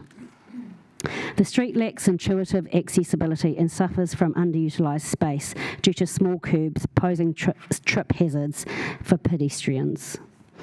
Based on a number of feedback from our members, Napier City Business Inc. and its members support the revitalisation of Emerson Street with the following inclusions. Vehicle access remains to Emerson Street during trading hours, loading in, loading out for vehicles, couriers, rubbish and recycling collections. A revitalised mixed-use streetscape that encourages people to spend more time on Emerson and improve vibrancy, thereby increase public life in the street and supporting economic viability. This also includes increased usability and access to residents moving into the CBD. Improved retail area amenities, fostering social interactions, employing consistent materials and adhering to urban design best practices. Establishing a strong inner city identity reflecting Napier's heritage and architecture, with room for innovation and contemporary design elements. Emerson Street has a distinct identity, extending its length and dovetailing into the future piazza at the eastern end of Clive and Memorial Squares to the west. Creating inviting spaces for all, prioritising pedestrians without sacrificing vehicle access, and the development of vibrant city centres with a unique identity, fostering a sense of safety and security, including more inner city living opportunities. Addition of more shade, more shelter, green spaces and flexible urban areas for events and activations. And we know our residents in Napier City, they absolutely love those connected parties, connected vibrant evenings out. Integration of more planting and green infrastructure to connect with the coastal edge. Additional seating and one-way traffic flow from the foreshore to Clive Square West, and improving lighting and nighttime appeal. Installing of retractable bollards at both ends of Emerson Street and Dalton Street with swipe card access for business owners, residents and emergency services to support closing the street for large-scale events, after 5 entertainment and street business security will just bring our CBD and our city alive. In alignment with our support for the project, we stress the importance of Council's commitment to specific conditions outlined by our membership. We advocate for a collaborative approach wherein the Council agree to providing NCBI, Napier City Business Inc., and the already established steering committee of Napier CBD businesses, owners, building owners, real estate agents and local authorities a comprehensive work schedule that we share with our entire membership, and that they ensure regular updates on progress to the steering committee will be informed of progress, maintaining consistent communication throughout the duration of the project. Furthermore, it is critical that the business operation and trade is maintained throughout the duration of the project. We require assurance of minimal disruption to the businesses at every stage. A suggested bonus payment to the contracted workers to be offered for work completed earlier than expected. And lastly, and I've already said this, but we want to stress the importance of the potential disruption this work may cause to local businesses and building owners, especially after a tough few years with COVID, Cyclone Gabrielle disruptions, and the increased cost of living to business and trading. We want to be assured that our community will still have easy access to the CBD and be able to support local. Thank you for the opportunity to submit to your 3-year plan for 2024 to 2027. We stand ready to collaborate with Napier City Council in realising the vision for the revitalised Emerson Street that serves as a vibrant, accessible and inclusive hub for our community. Thank you for your consideration. Thank you very much, Pip, and pleasing to hear that your membership is, in support of what's being proposed, but acknowledging as well that they want that reassurance that it won't interrupt their trading in any way. It's like one of those, you're going through a stage of disruption, and we know that there is going to be disruption, but we know that it's going to be wonderful at the end. So it's managing that process beautifully. Yeah, absolutely, and working together to do that. Yes. Totally. Okay. A question from Councillor Bogue. Thank you, Pip. Your suggestion about a suggested bonus payment for workers if they complete earlier than expected, is that on top of the $10.5 million for the total cost for the project or included in it? No, that would be included in it. I think that, you know what it's like when people are offered an incentive, work can be done quicker, and it's also an opportunity to bring in contractors in all together rather than, we've all seen projects that have just been delayed because contractors can't get there, and, week 1 might be this and week 3 might be that. So I guess it's a all-inclusive as part of that. Yeah. Yeah. Any further questions? Thank you very much for coming to speak to your submission today, Pip. Much appreciated. Thank you so much. Have a great day. You too. I'd now like to invite Emily Otto, speaking for the Taradale Residents Association. Welcome, Emily.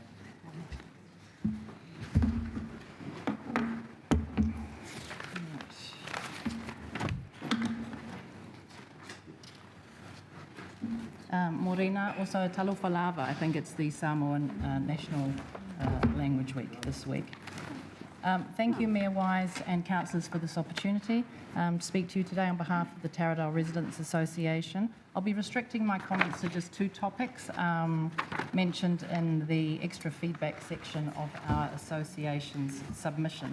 So first up is the topic of the Faraday Centre and National Aquarium of New Zealand. These are 2 very special and valuable assets, which Napier is extremely lucky to have. Our association supports retaining both of these facilities, and we look forward to any future public consultation that you've got planned. The second topic is council dog agility parks. We've got 2 of these in Napier, one at Park Island and one at Riverside Park. Regarding Riverside Park and Taradale, we understand that because work was completed in the previous financial year, there is nothing in the budget to be able to extend it. we'd still like to bring it to your attention because the previous dog exercise area was wider. So when you do have multiple dogs and owners using the current facility, while it's fantastic, it is a bit cramped. So even if you, in the future, widened it by, say, 3 fence panels, it would make overall the enjoyment of the park a lot better. So we just wanted to bring it to your attention so that to keep it in mind for future planning in case you're doing any upgrades. All these comments too are received via, given to us to the Taradale Residents Association, so we're passing them on. We've also done our own research and talked to, I've been out and about talking to dog owners. So for dog owners whose dogs don't have great recall, the Riverside Park Dog Park is probably the best and safest park for them in Napier. So on behalf of all the dog owners and their dogs, I'd like to say thank you because, as I say, the facility is a great facility with excellent fencing. Now, I'm just going to move on to the dog exercise areas at Park Island. Park Island, very popular dog park, fabulous. Thank you for providing that for dog owners and their dogs to use. If you have a dog with good recall, perfect place to have your dog running around off leash. There is a dog agility area at Park Island. It's close to Prebinson Drive, which we know is a very busy road. The park itself has the obstacle course, water fountain, dog shower, poo bag dispenser, seating, great access parking, all that sort of thing. These are all fantastic features. However, the one important feature that it doesn't have currently is decent fencing. So secure, safe, suitable fencing, like the council's already provided at Riverside Dog Park. So to illustrate our point more clearly, this is my visual aid, if you'll indulge me. Okay, so this is the height of the fencing at Riverside Park. All right. In contrast, this is the height of the fencing at Park Island. All right. And actually, the gaps in the fencing at Park Island are about that wide. So it's totally, it's not properly fenced. So what we're basically asking for is better fencing there. So with this low, unsafe fencing, you're limiting the number of dogs that can use the park, which doesn't make it as user-friendly as it could be. So there are around 8,000 registered dogs in Napier, from what I've been told. So dogs with good recall, they can use it. Dogs with limited recall, they can't. Or, as I've spoken to many dog owners, they've said the dogs have great recall at home, but once they get to Park Island with all the bunnies and the scooters and the joggers, etc., all those distractions, they're worried that their dog might run away, get spooked, get run over, cause an accident, whatever. So as mentioned in our submission, we put the question out to the public just to get some feedback before the submission process started. The post received over 15,000, it reached over 15,000 people, but hundreds of comments. And also, as I say, I've been out and about for the past year talking to people. So actually talking to people directly and asking them what they think. So based on all of that, the overall the results basically, it's overwhelmingly in favour of, please fence the dog park with proper fencing. So therefore, the Taradale Residents Association would like to request formally that the council installs suitable secure fencing at Park Island's dog park agility area, as you've done at Riverside Park. And if and when you do, if you could just please make it big enough for the dogs to run around. And straight opposite the dog park is Cato Road, part of Park Island. There's a big fenced area there. It's not properly fenced, but it is another alternative site if you're looking for one. In closing, I just wanted to acknowledge the council officer's comments in here about our submission. It talks about any work undertaken at Park Island needs to align with the Park Island Master Plan of 2012. The agility area we're talking about didn't exist then, it was built in 2015. And also at the time, that master plan really focused on sport. So it was archery, rugby, soccer, hockey, etc., plus your housing, residential housing project. So exercising dogs, despite this being a very popular passive or passive recreation, type of passive recreation, that wasn't included at all. So based on all of that, and as I say, the feedback from the public, we're asking that you please, with our submission, consider this area now. Thank you. Thank you very much, Emily, and thank you for the association for undertaking, the information gathering. You're welcome. Councillor Brown. Kia ora. Through the chair, thank you so much for your submission and as Amir said, the wonderful consultation that you've done with the public on this. With a number of the other residents' associations, we support them to do some projects, and just wondering if you were able, or is there the potential for the Taradale Residents Association to work with council, and we potentially give you some contribution towards the fencing, but the Residents Association fundraise for the rest? I don't know. I'd have to ask them about that. Sounds like a big job. I'm hoping that somewhere in your budgets, maybe in the dog, I don't know if it's called the Dog Control Fund or something like that, that maybe that could potentially help pay for this. That was a concern of some people who responded to the survey, that they said, oh, where's the funding coming from? Who's going to pay for it? Will this come out of our rates, et cetera, et cetera? So if it doesn't come out of rates, that would be good if it comes from somewhere else. Otherwise, who knows? Any further questions? Thank you so much, Emily, You're for welcome. taking the time to come and present for us Thank today. you. Cheers. I'd now like to invite Bruce Carnegie for Grey Power Napier. Welcome, Bruce. Thank you. Good morning, Mayor Wise and councillors and our CEO, Louise, down there. Thank you for the opportunity to provide feedback and comment on the 3-year plan. I could run out of time to talk through the submission, so I will focus best way I can on the main concerns and others if time allows. Most of you will know that Grey Power Napier is a local advocacy group for seniors, currently with 1,200 members in Napier. We are part of a regional network.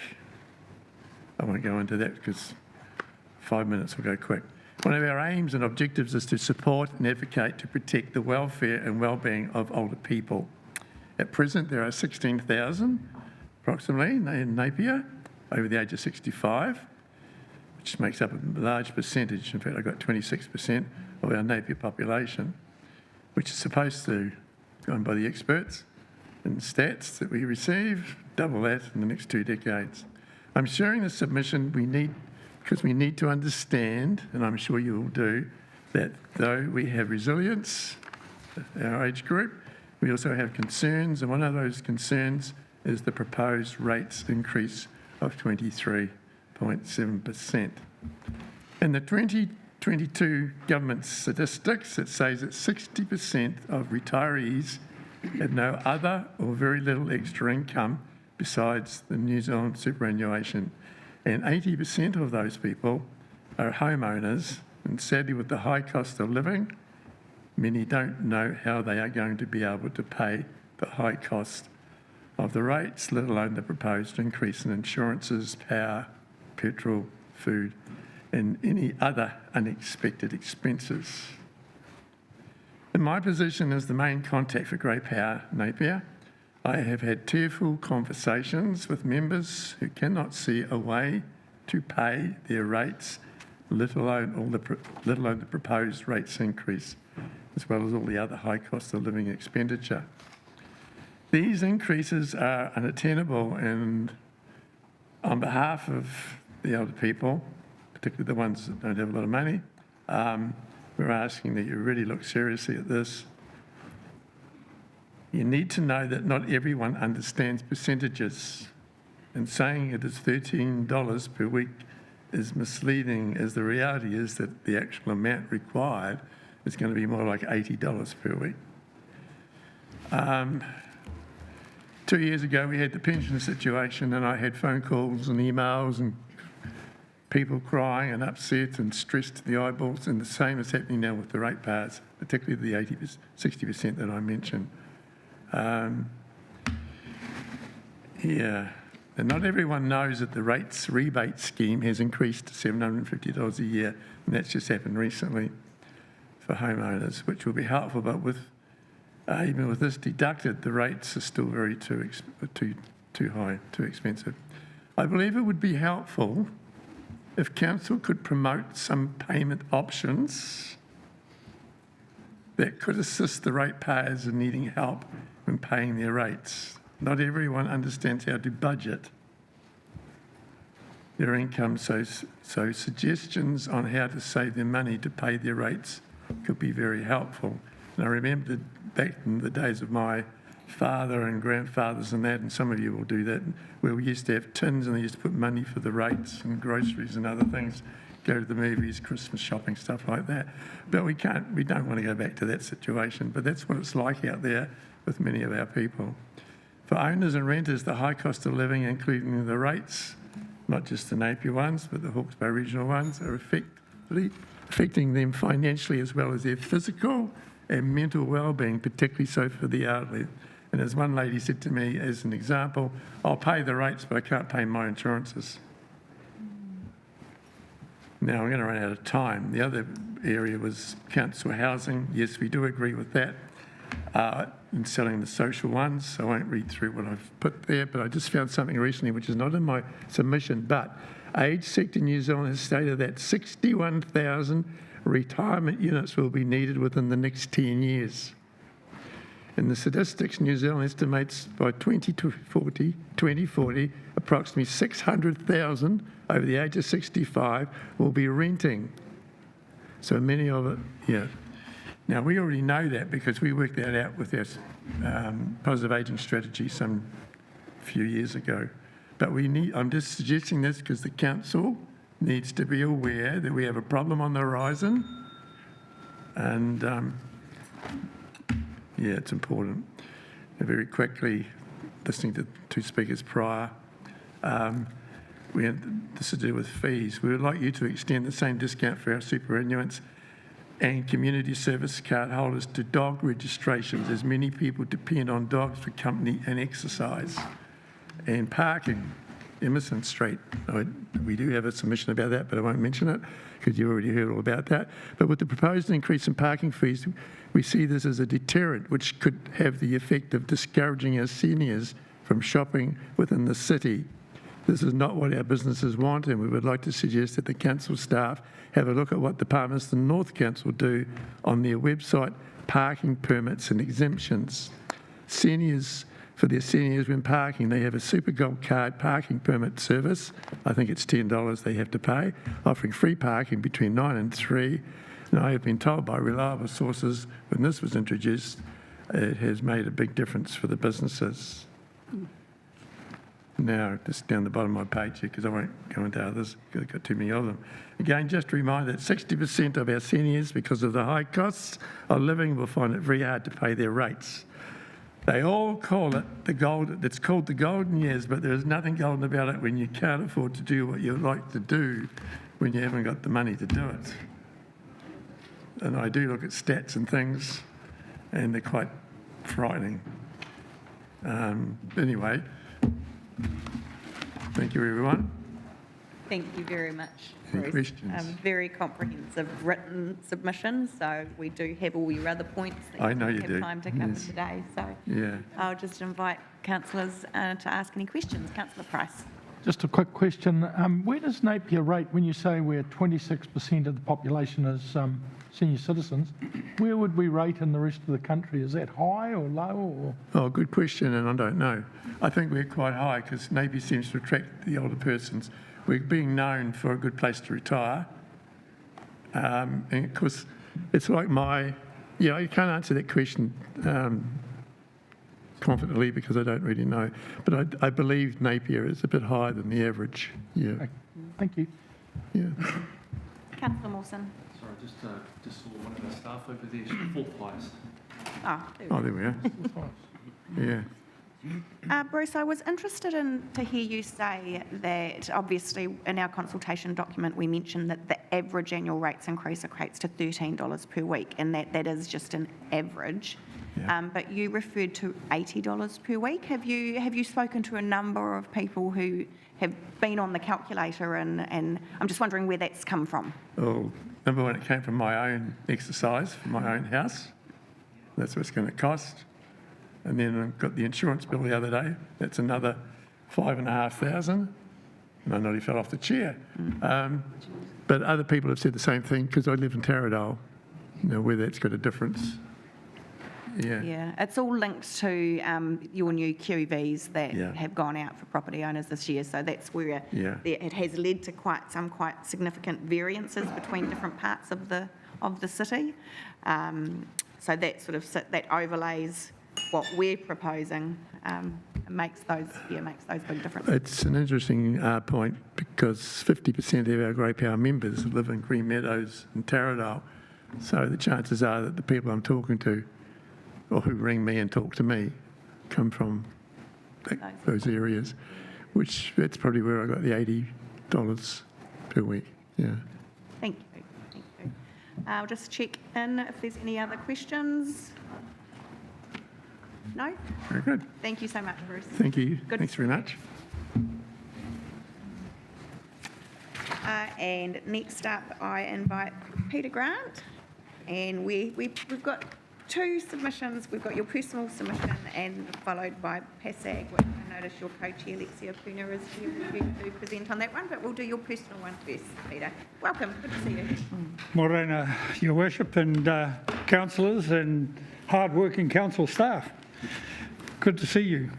Before I start my submission, I'd just like to acknowledge the last two councils for the restoration of this wonderful facility and returning it to its original purpose as a war memorial.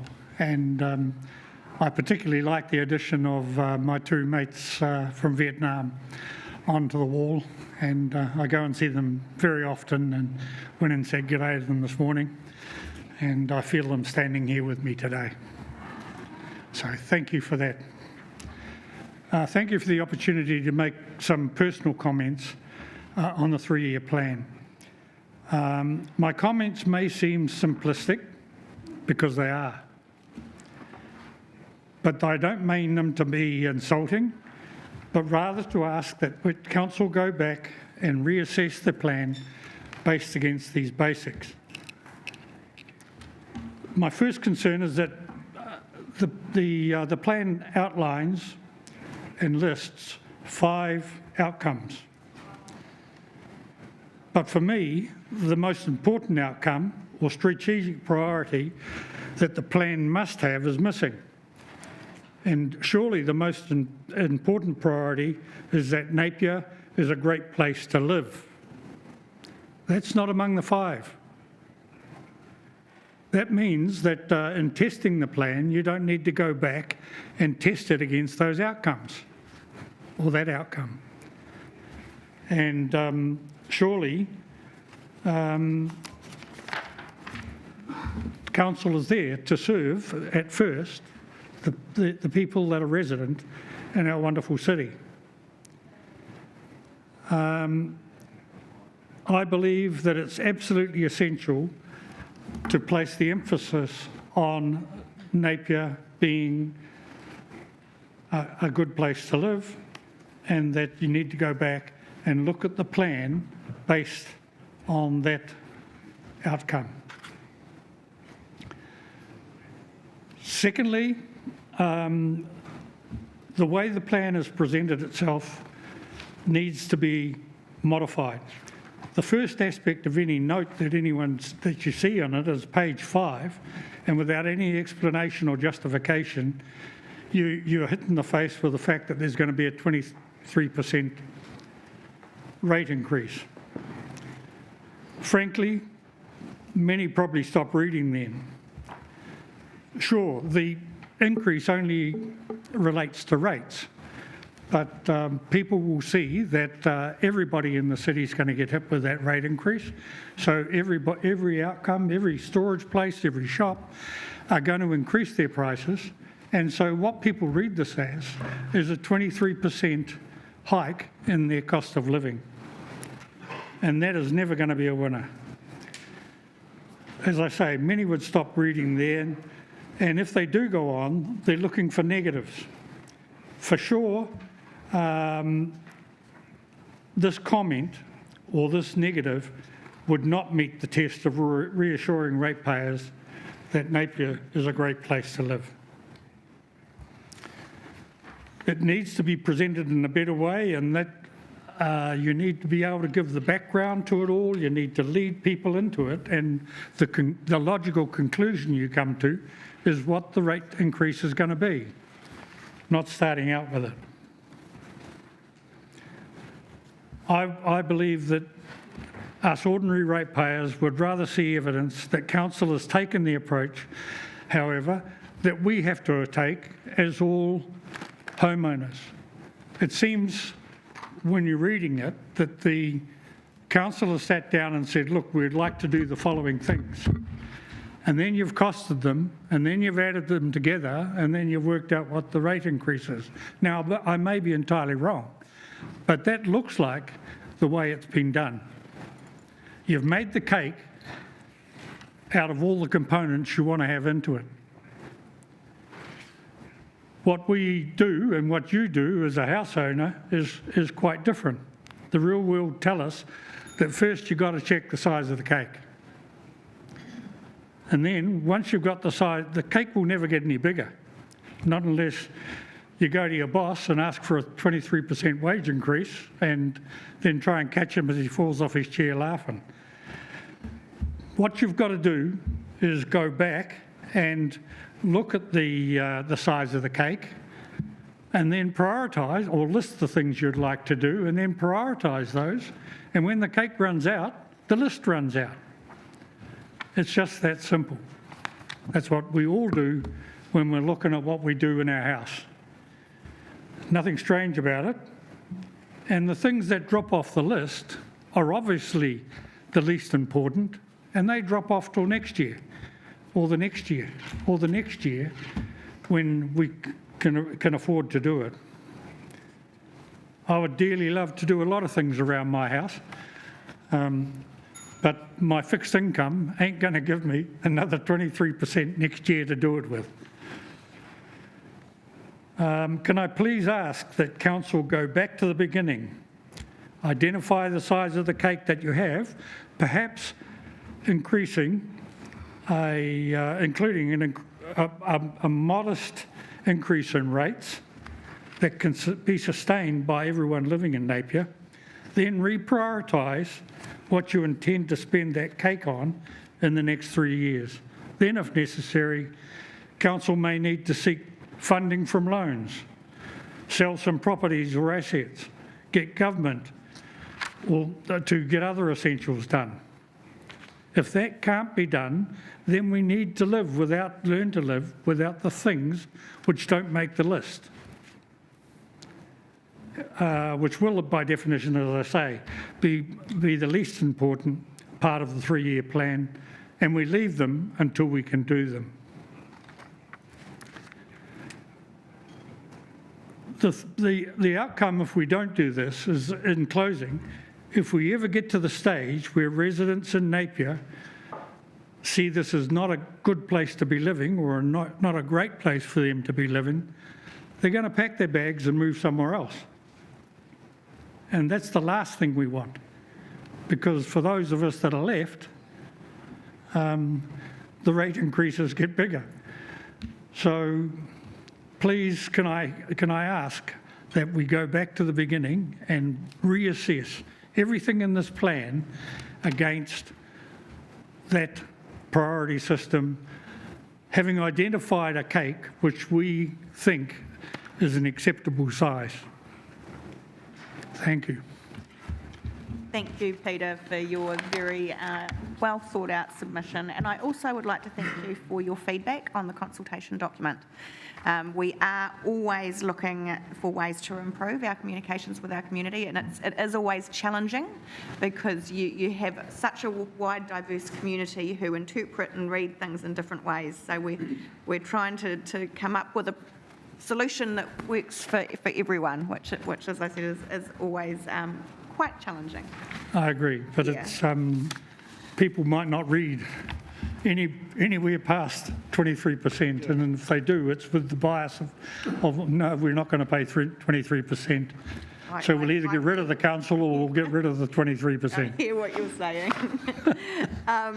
So I will open up for any questions from councillors.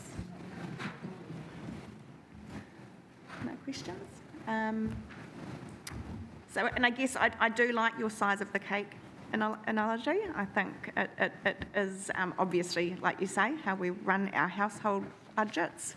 Again, probably not quite so simple for us with the incredibly diverse range of services and infrastructure that we offer, but it is something that has to be considered when we are working on our budgets. So certainly all of your comments will be considered when we are doing our deliberations tomorrow.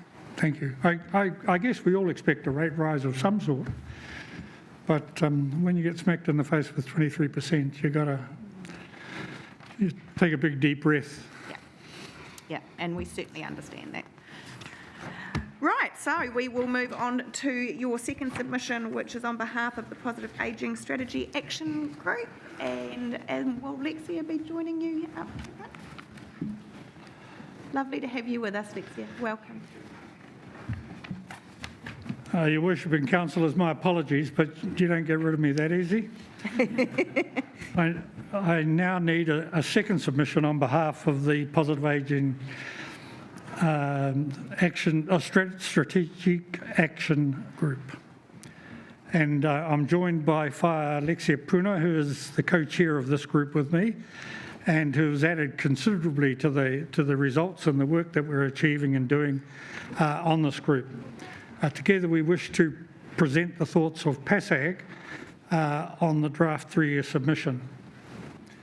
Our written submission was developed by a small team from PASAG, but it's been back to the whole group, and all of those on the group have agreed with the content of our written submission.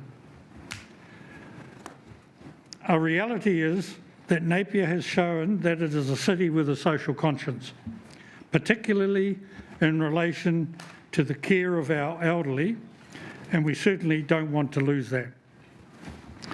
However, another reality is that without access to the IRRS, as we've discussed before, those living in what the government defines as social housing, this option, the government won't fund them.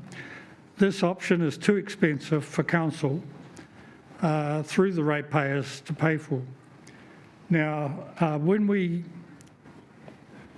presented some short time ago, when the council was reconsidering what it does with that housing, we definitely supported the retention of all housing. Since then, of course, we've had the chance to look at what other places are doing, what the reality is for the council and what the impact is for the council. We're aware that several councils have established council-controlled trading organisations, CCTOs, that are at arm's length to the council, and that these CCTOs have established community housing, which then gives them access to the IRRS. And the IRRS is the key.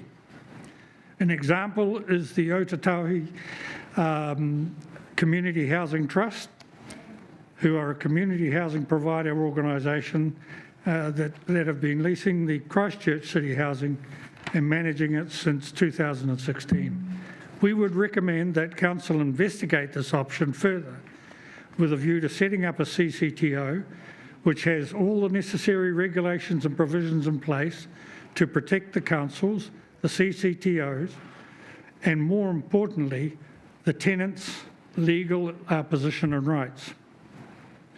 We would also suggest that the council look at the benefits of multi-storey housing located near suburban shopping centres to achieve intensification, safety, easy mobility access, a public transport hub and a sustainability for our shopping centres.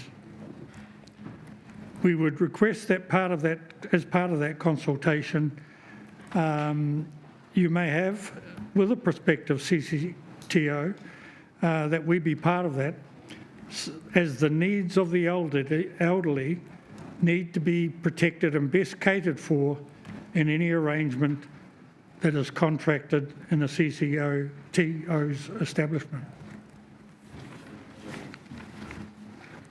The second point I wish to make is about us being an age-friendly city.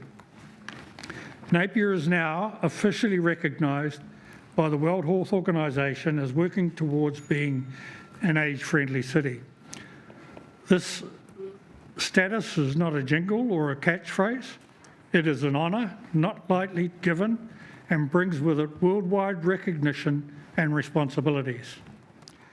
Part of this recognition is the realisation that by 2030, on current trends, Napier will have more over 60 residents than under 21 residents. This means that as a city, we have an obligation to ensure that we provide facilities and services that will ensure our older residents see that Napier, so that they see that Napier is indeed age-friendly and that it is a great place to live and a great place to visit. Currently, at the request of the World Health Organisation, supported by the Government's Office for Seniors and the Hague University in the Netherlands, we have older people in Napier undertaking an age-friendly survey to measure as best we can just how age-friendly Napier is currently.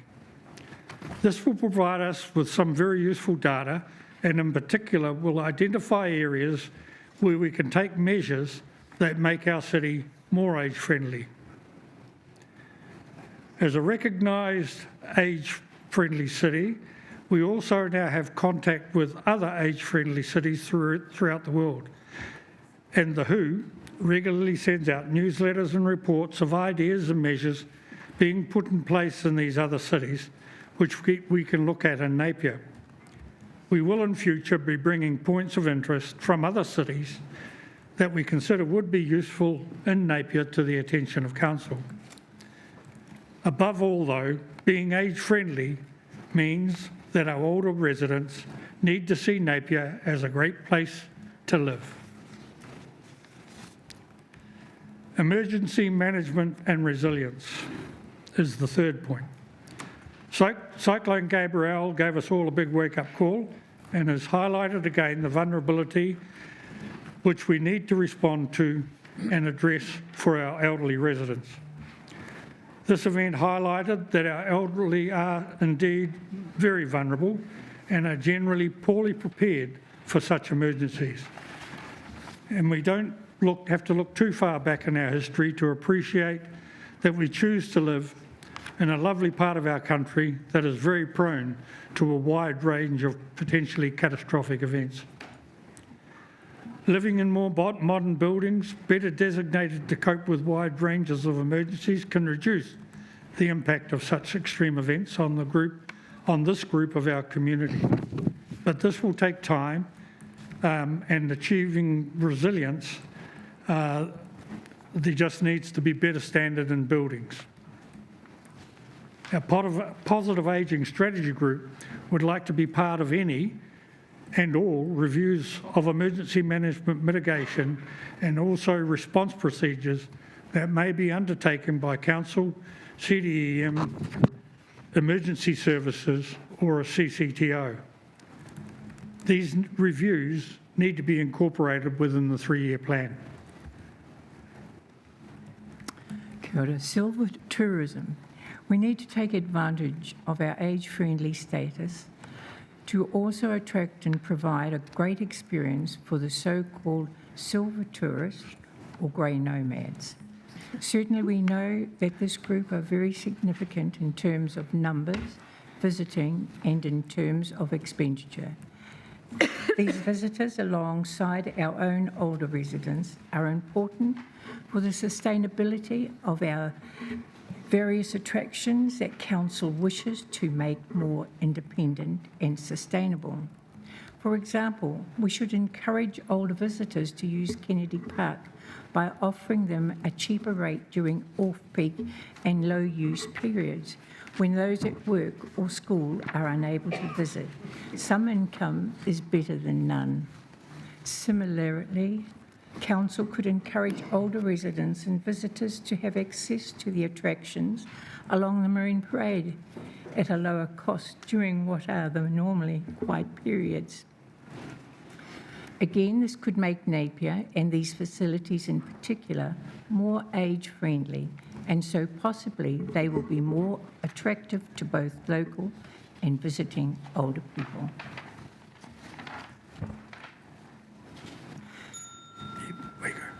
Thank you for this opportunity to present the key points from PSAG's submission, and of course we will be available for questions and further comment as Council may wish in the future.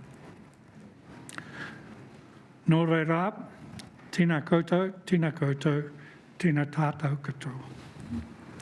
E hara, e te mea, nō reira, takiroha, nō nā tūna, e tuku I hoa, e tuku I hoa. Kia ora. Kia ora. Thank you very much, Peter and Lexia. And I'd also like to take the opportunity to thank you as the co-chairs of our Positive Ageing Strategy Advisory Group. I know that you're both very committed to that and we really appreciate the contributions that you make. And thank you for this well thought out and very comprehensive submission. And I will just invite councillors if they have any questions. I'll probably limit it to a couple just because we're running short on time. I'll make it very quick. What's the membership of your organisation? It's our advisory group. It's ours. Okay. Yes. Do you know what the membership is? It's not a membership group. No. It's not a membership group. We invite along all organisations that deal with aged people in some way. Government departments, organisations, rest homes, whatever, come along and we talk through at a higher level all of the particular concerns they have or the things we might look at improving as a city to take down to their people and their organisations. Okay, so it's really looking at the strategic level, if you like, of how we as a city make life best as possible for that for the over 60s, if you like. It's an advisory group. Yeah. Councillor Mawson. Just to say, through the chair, I'm quite happy to forward you on this. Councillor Grego is assigned to us, and yeah, he got there by being 60 and grey. It's just after the numbers that it sort of represents the views that was asked.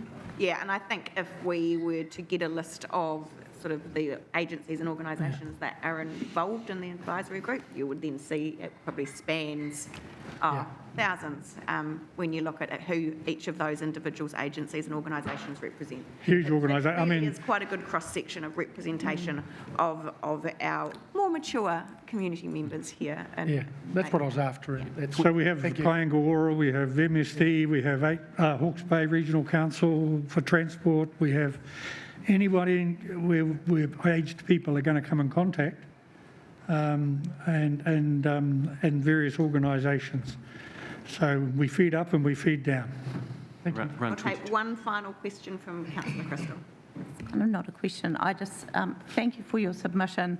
And the one thing that I think you made us do is look at Napier through the eyes of an older person, not just on what we are consulting on, but on a whole lot of other topics, which kind of popped some things into our minds that we probably don't think of every day. So thank you for that.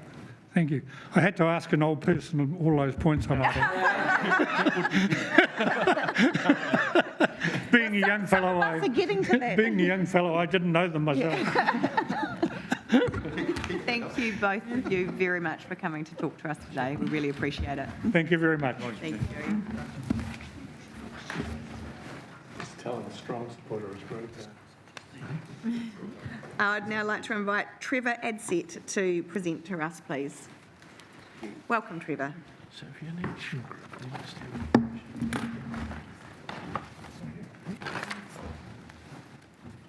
Morning, everyone. I'm Trevor Adsett. I'm a ratepayer and representing myself as a ratepayer. In my submission, I've got this as well. Okay.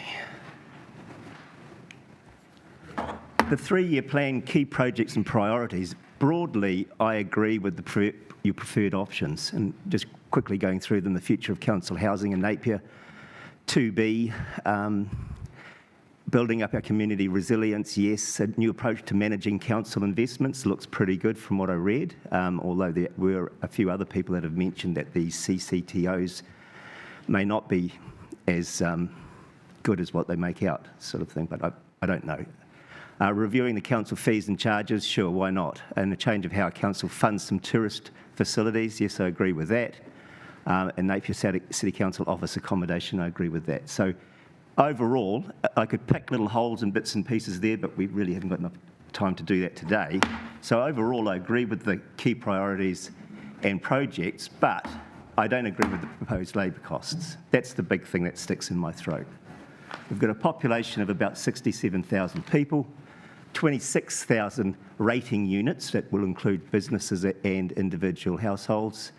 We've got a 10-year inflation of 2%, current inflation sitting around 4%, and we're looking at a 23.7% increase in rates. Wages are up 10.2 million in the first year of the plan to 62.7 million. That's over 1.2 million a week in wages. And as it climbs up, it gets up over 14.5 million in wages, 20% up. 52% of the labour costs that you include in the document is on new staff.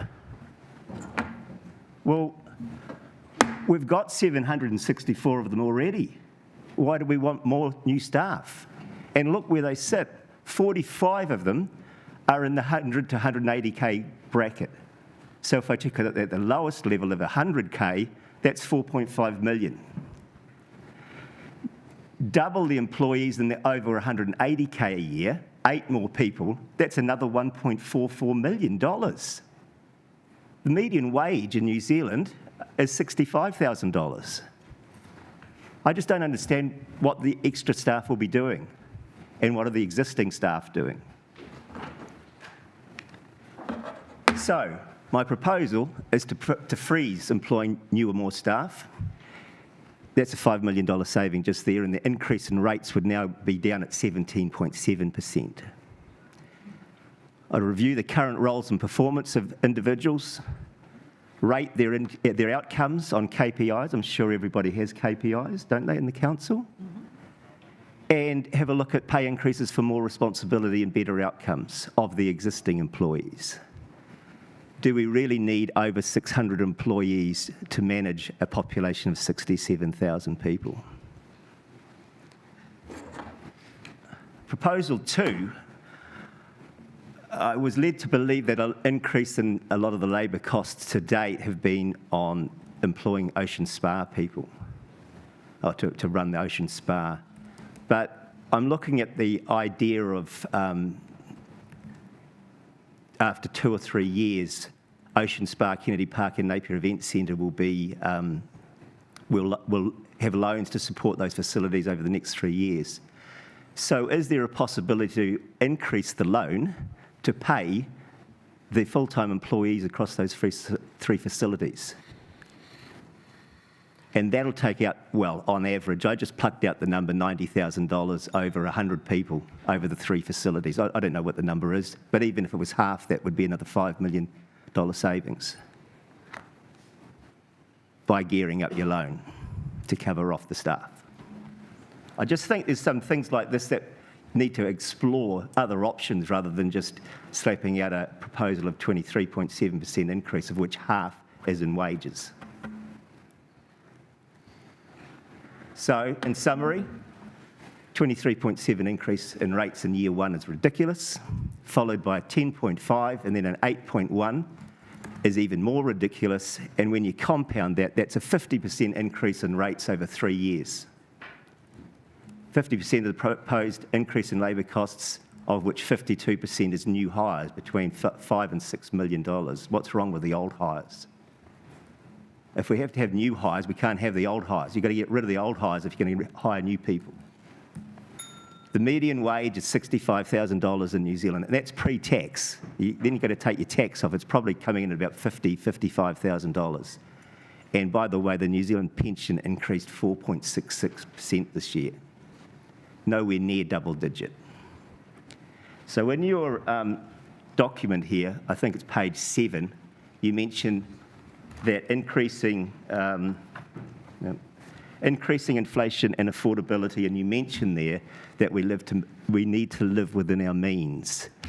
23.7% increase in rates is not living within our means.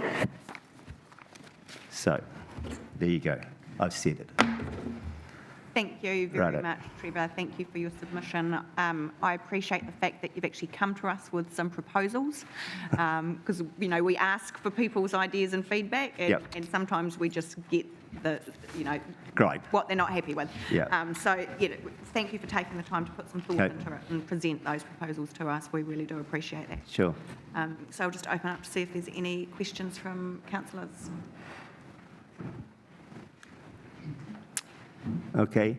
I guess you're getting that feeling that 23.7 isn't a very nice number, right? We certainly are. Yeah, good. Yes. Yeah, and we always knew that, and it was, dare I use the word, we felt it was quite brave of us to go out with it, but we also felt that we needed to tell our story as to why we have arrived at that percentage in terms of underrating for a significant decades, in fact, where our rates now sit some of the lowest rates in the country. And saying that, we also acknowledge the feedback that we're receiving now about that 23.7, which would still probably bring us only into sort of that mid-range of rates around the country, but we're hearing what our community is saying. Well, I see the Hamilton City Council was their ratepayers sort of balked at 20% as well, didn't they? They've gone back to the drawing board. Yes, yeah. So things that, when inflation's running at 4 or 5% and it's 25% increases, I think certainly the people before me representing pensioners or older people, it's just, and they've got no way of actually working harder to get more money. No, they're on a fixed income. So, and one other thing I was thinking of talking about was just in this little brochure here, where you itemise out the different costs to make up the 23.7.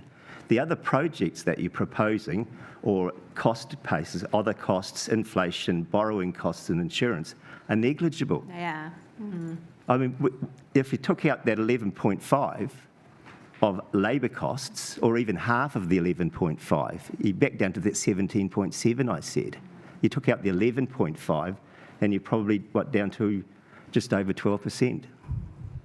It is obviously the largest driver in our costs, and I'm sure you've... Well, the infrastructure will be too, though, won't it? It is, but we loan fund infrastructure. So, for example, the library project, which we've heard from a lot of people, they want us to press pause, is actually only having a 0.8% impact on rates in year one of our plan. And so it is trying to get people to understand how the various components fit in. But as you have highlighted very clearly in your submission, that labour cost is significant. And that is obviously something that we need to be looking at in our deliberations. Well, we were also only requested to submit on these proposals, but I do hear other people talking about other proposals, including the 10-year plan, and that's going from is it $10 million debt to $500 million? In 10 years' time to $500 million. $500 million. So for future generations, that might be a bit sort of hard to keep paying the interest on those loans. So, but that's not for this submission.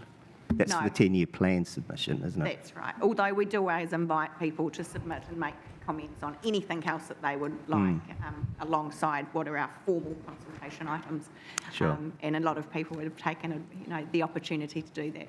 So, Okay. Yeah. All right. But thank you so much for your time, Trevor. I just turned that off. Is that the right thing to do? Yeah. I There you think go. Excellent. All right. Thank you. Thank you. Okay, so one more submission left in this block. Tarapi Smith and Te Kaha Hawaikarangi, representing the Atiarangi Educational Trust. Welcome, gentlemen.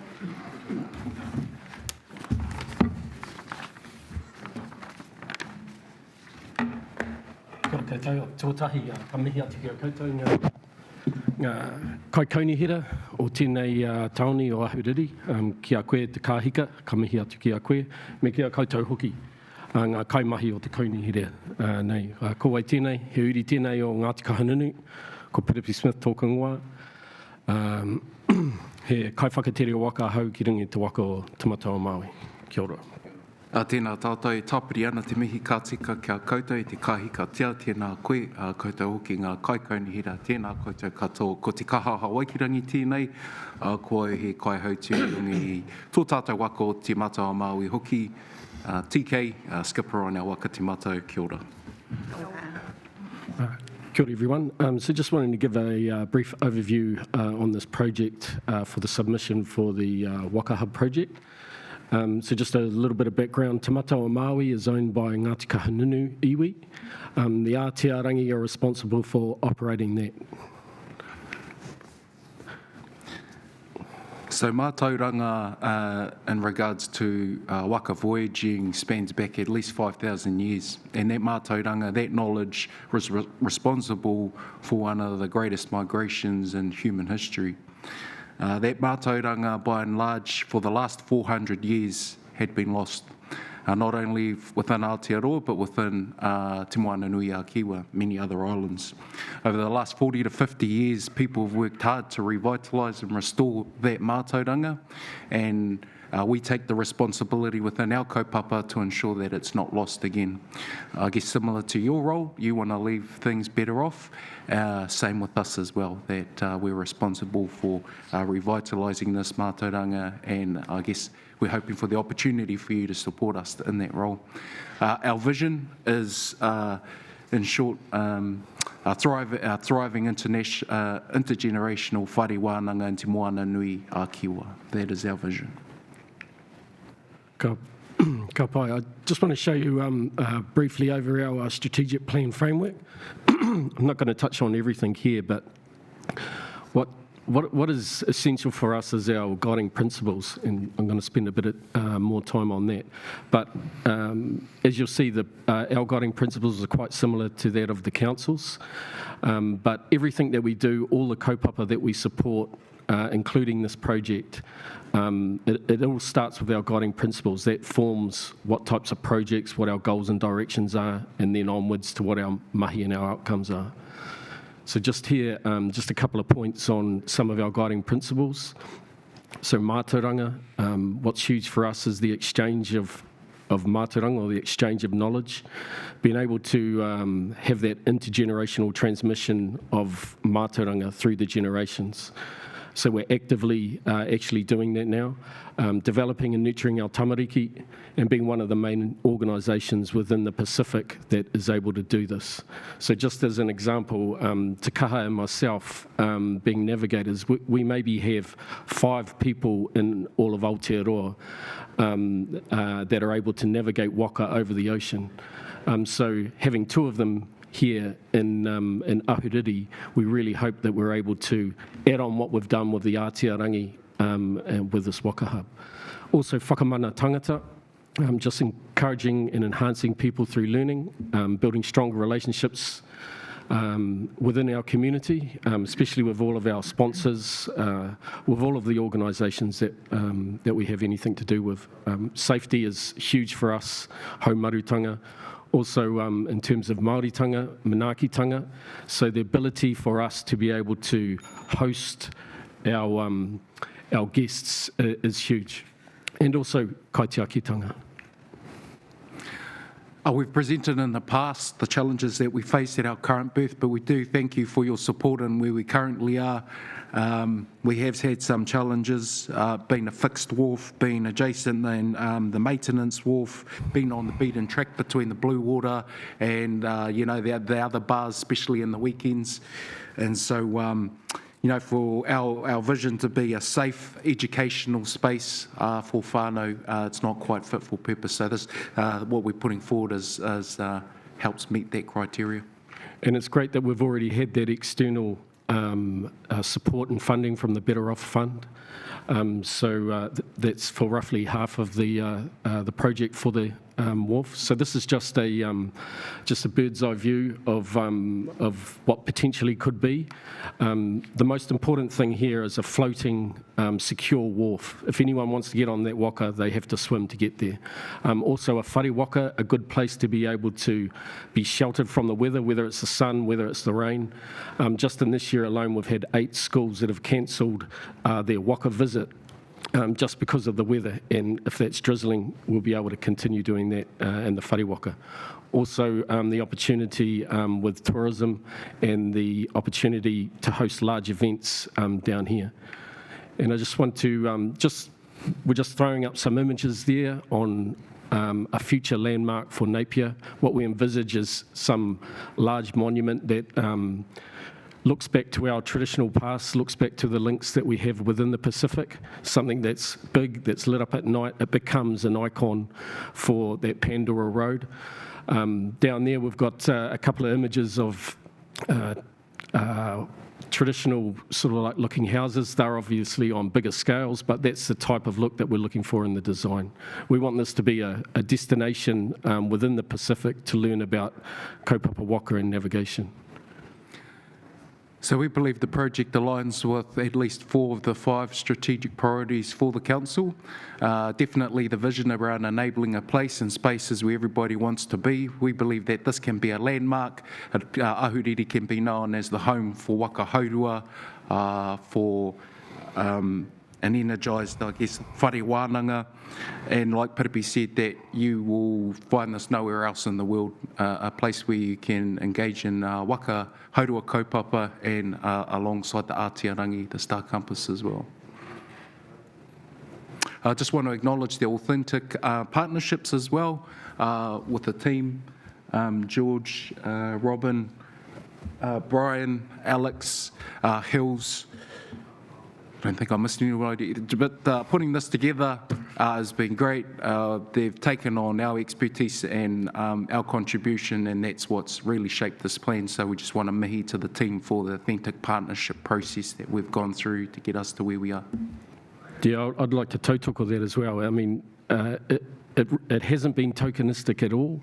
It really is a partnership, and we hope that we can go forth with this project in the future. Kia ora, thank you. And look, this is really exciting for the whole of not only our locals, but visitors alike, and it can, I think, have the potential to be something that is very unique, a unique offering, and it's great to be working in partnership with you as we work through the development of what this might look like. So thank you for coming and submitting on it today. We appreciate that. And I will just open up to see if councillors have any questions. Deputy President. Kia ora both. Thank you for the presentation and the submission. I'm just keen to understand the funding model. So the trust sits under Ngāti Kahungunu iwi? No, the trust is a standalone charitable trust. Okay, standalone charitable trust. Does it receive any operational funding? Yes. From the iwi? Yep, to be able to operate that waka on a yearly basis. Yep. Perfect. And the capital for the new waka berth, So we've got the money committed from the Better Off funding, Yep. and there's obviously a request into the 3-year plan. Is there other capital funding coming from any other areas planned at the moment? Not that I'm aware of, apart from just goodwill from the trust. But yeah, it's basically the 2.2 from the Better Off and the 3.3, I believe, from council here. Perfect, thank you. Councillor Crystal. Thank you for your presentation. I think we should all, you should all take us out on the waka. Since Perhaps we can leave from our new berth. Yeah. Right. This obviously this project has a huge ability to, I would think, to get some fundraising behind it. And do you see that something that the trust would do to as well? Yep. For sure. I mean, we were involved with, 10 years ago, we were involved with the Ātiarangi. We came to you guys with a vision of what we'd do with the Ātiarangi, and 10 years later, that's been successful, and that was, we had to do some fundraising there. We are also already fundraising for voyages over to the Pacific, so, we'll try to do anything we can, but we are fundraising for other things as well. Thank you. Any further questions? Thank you very much for taking some time out of your day to come and speak to us. We really appreciate it, and enjoy the rest of your day. Thank you. Kia ora koutou. Kia ora. Kia ora. Okay, so we are breaking now for a lunch break. We're due back at, first submitter at 1, so if everyone could be back in here and ready at 10 to 1, that would be much appreciated.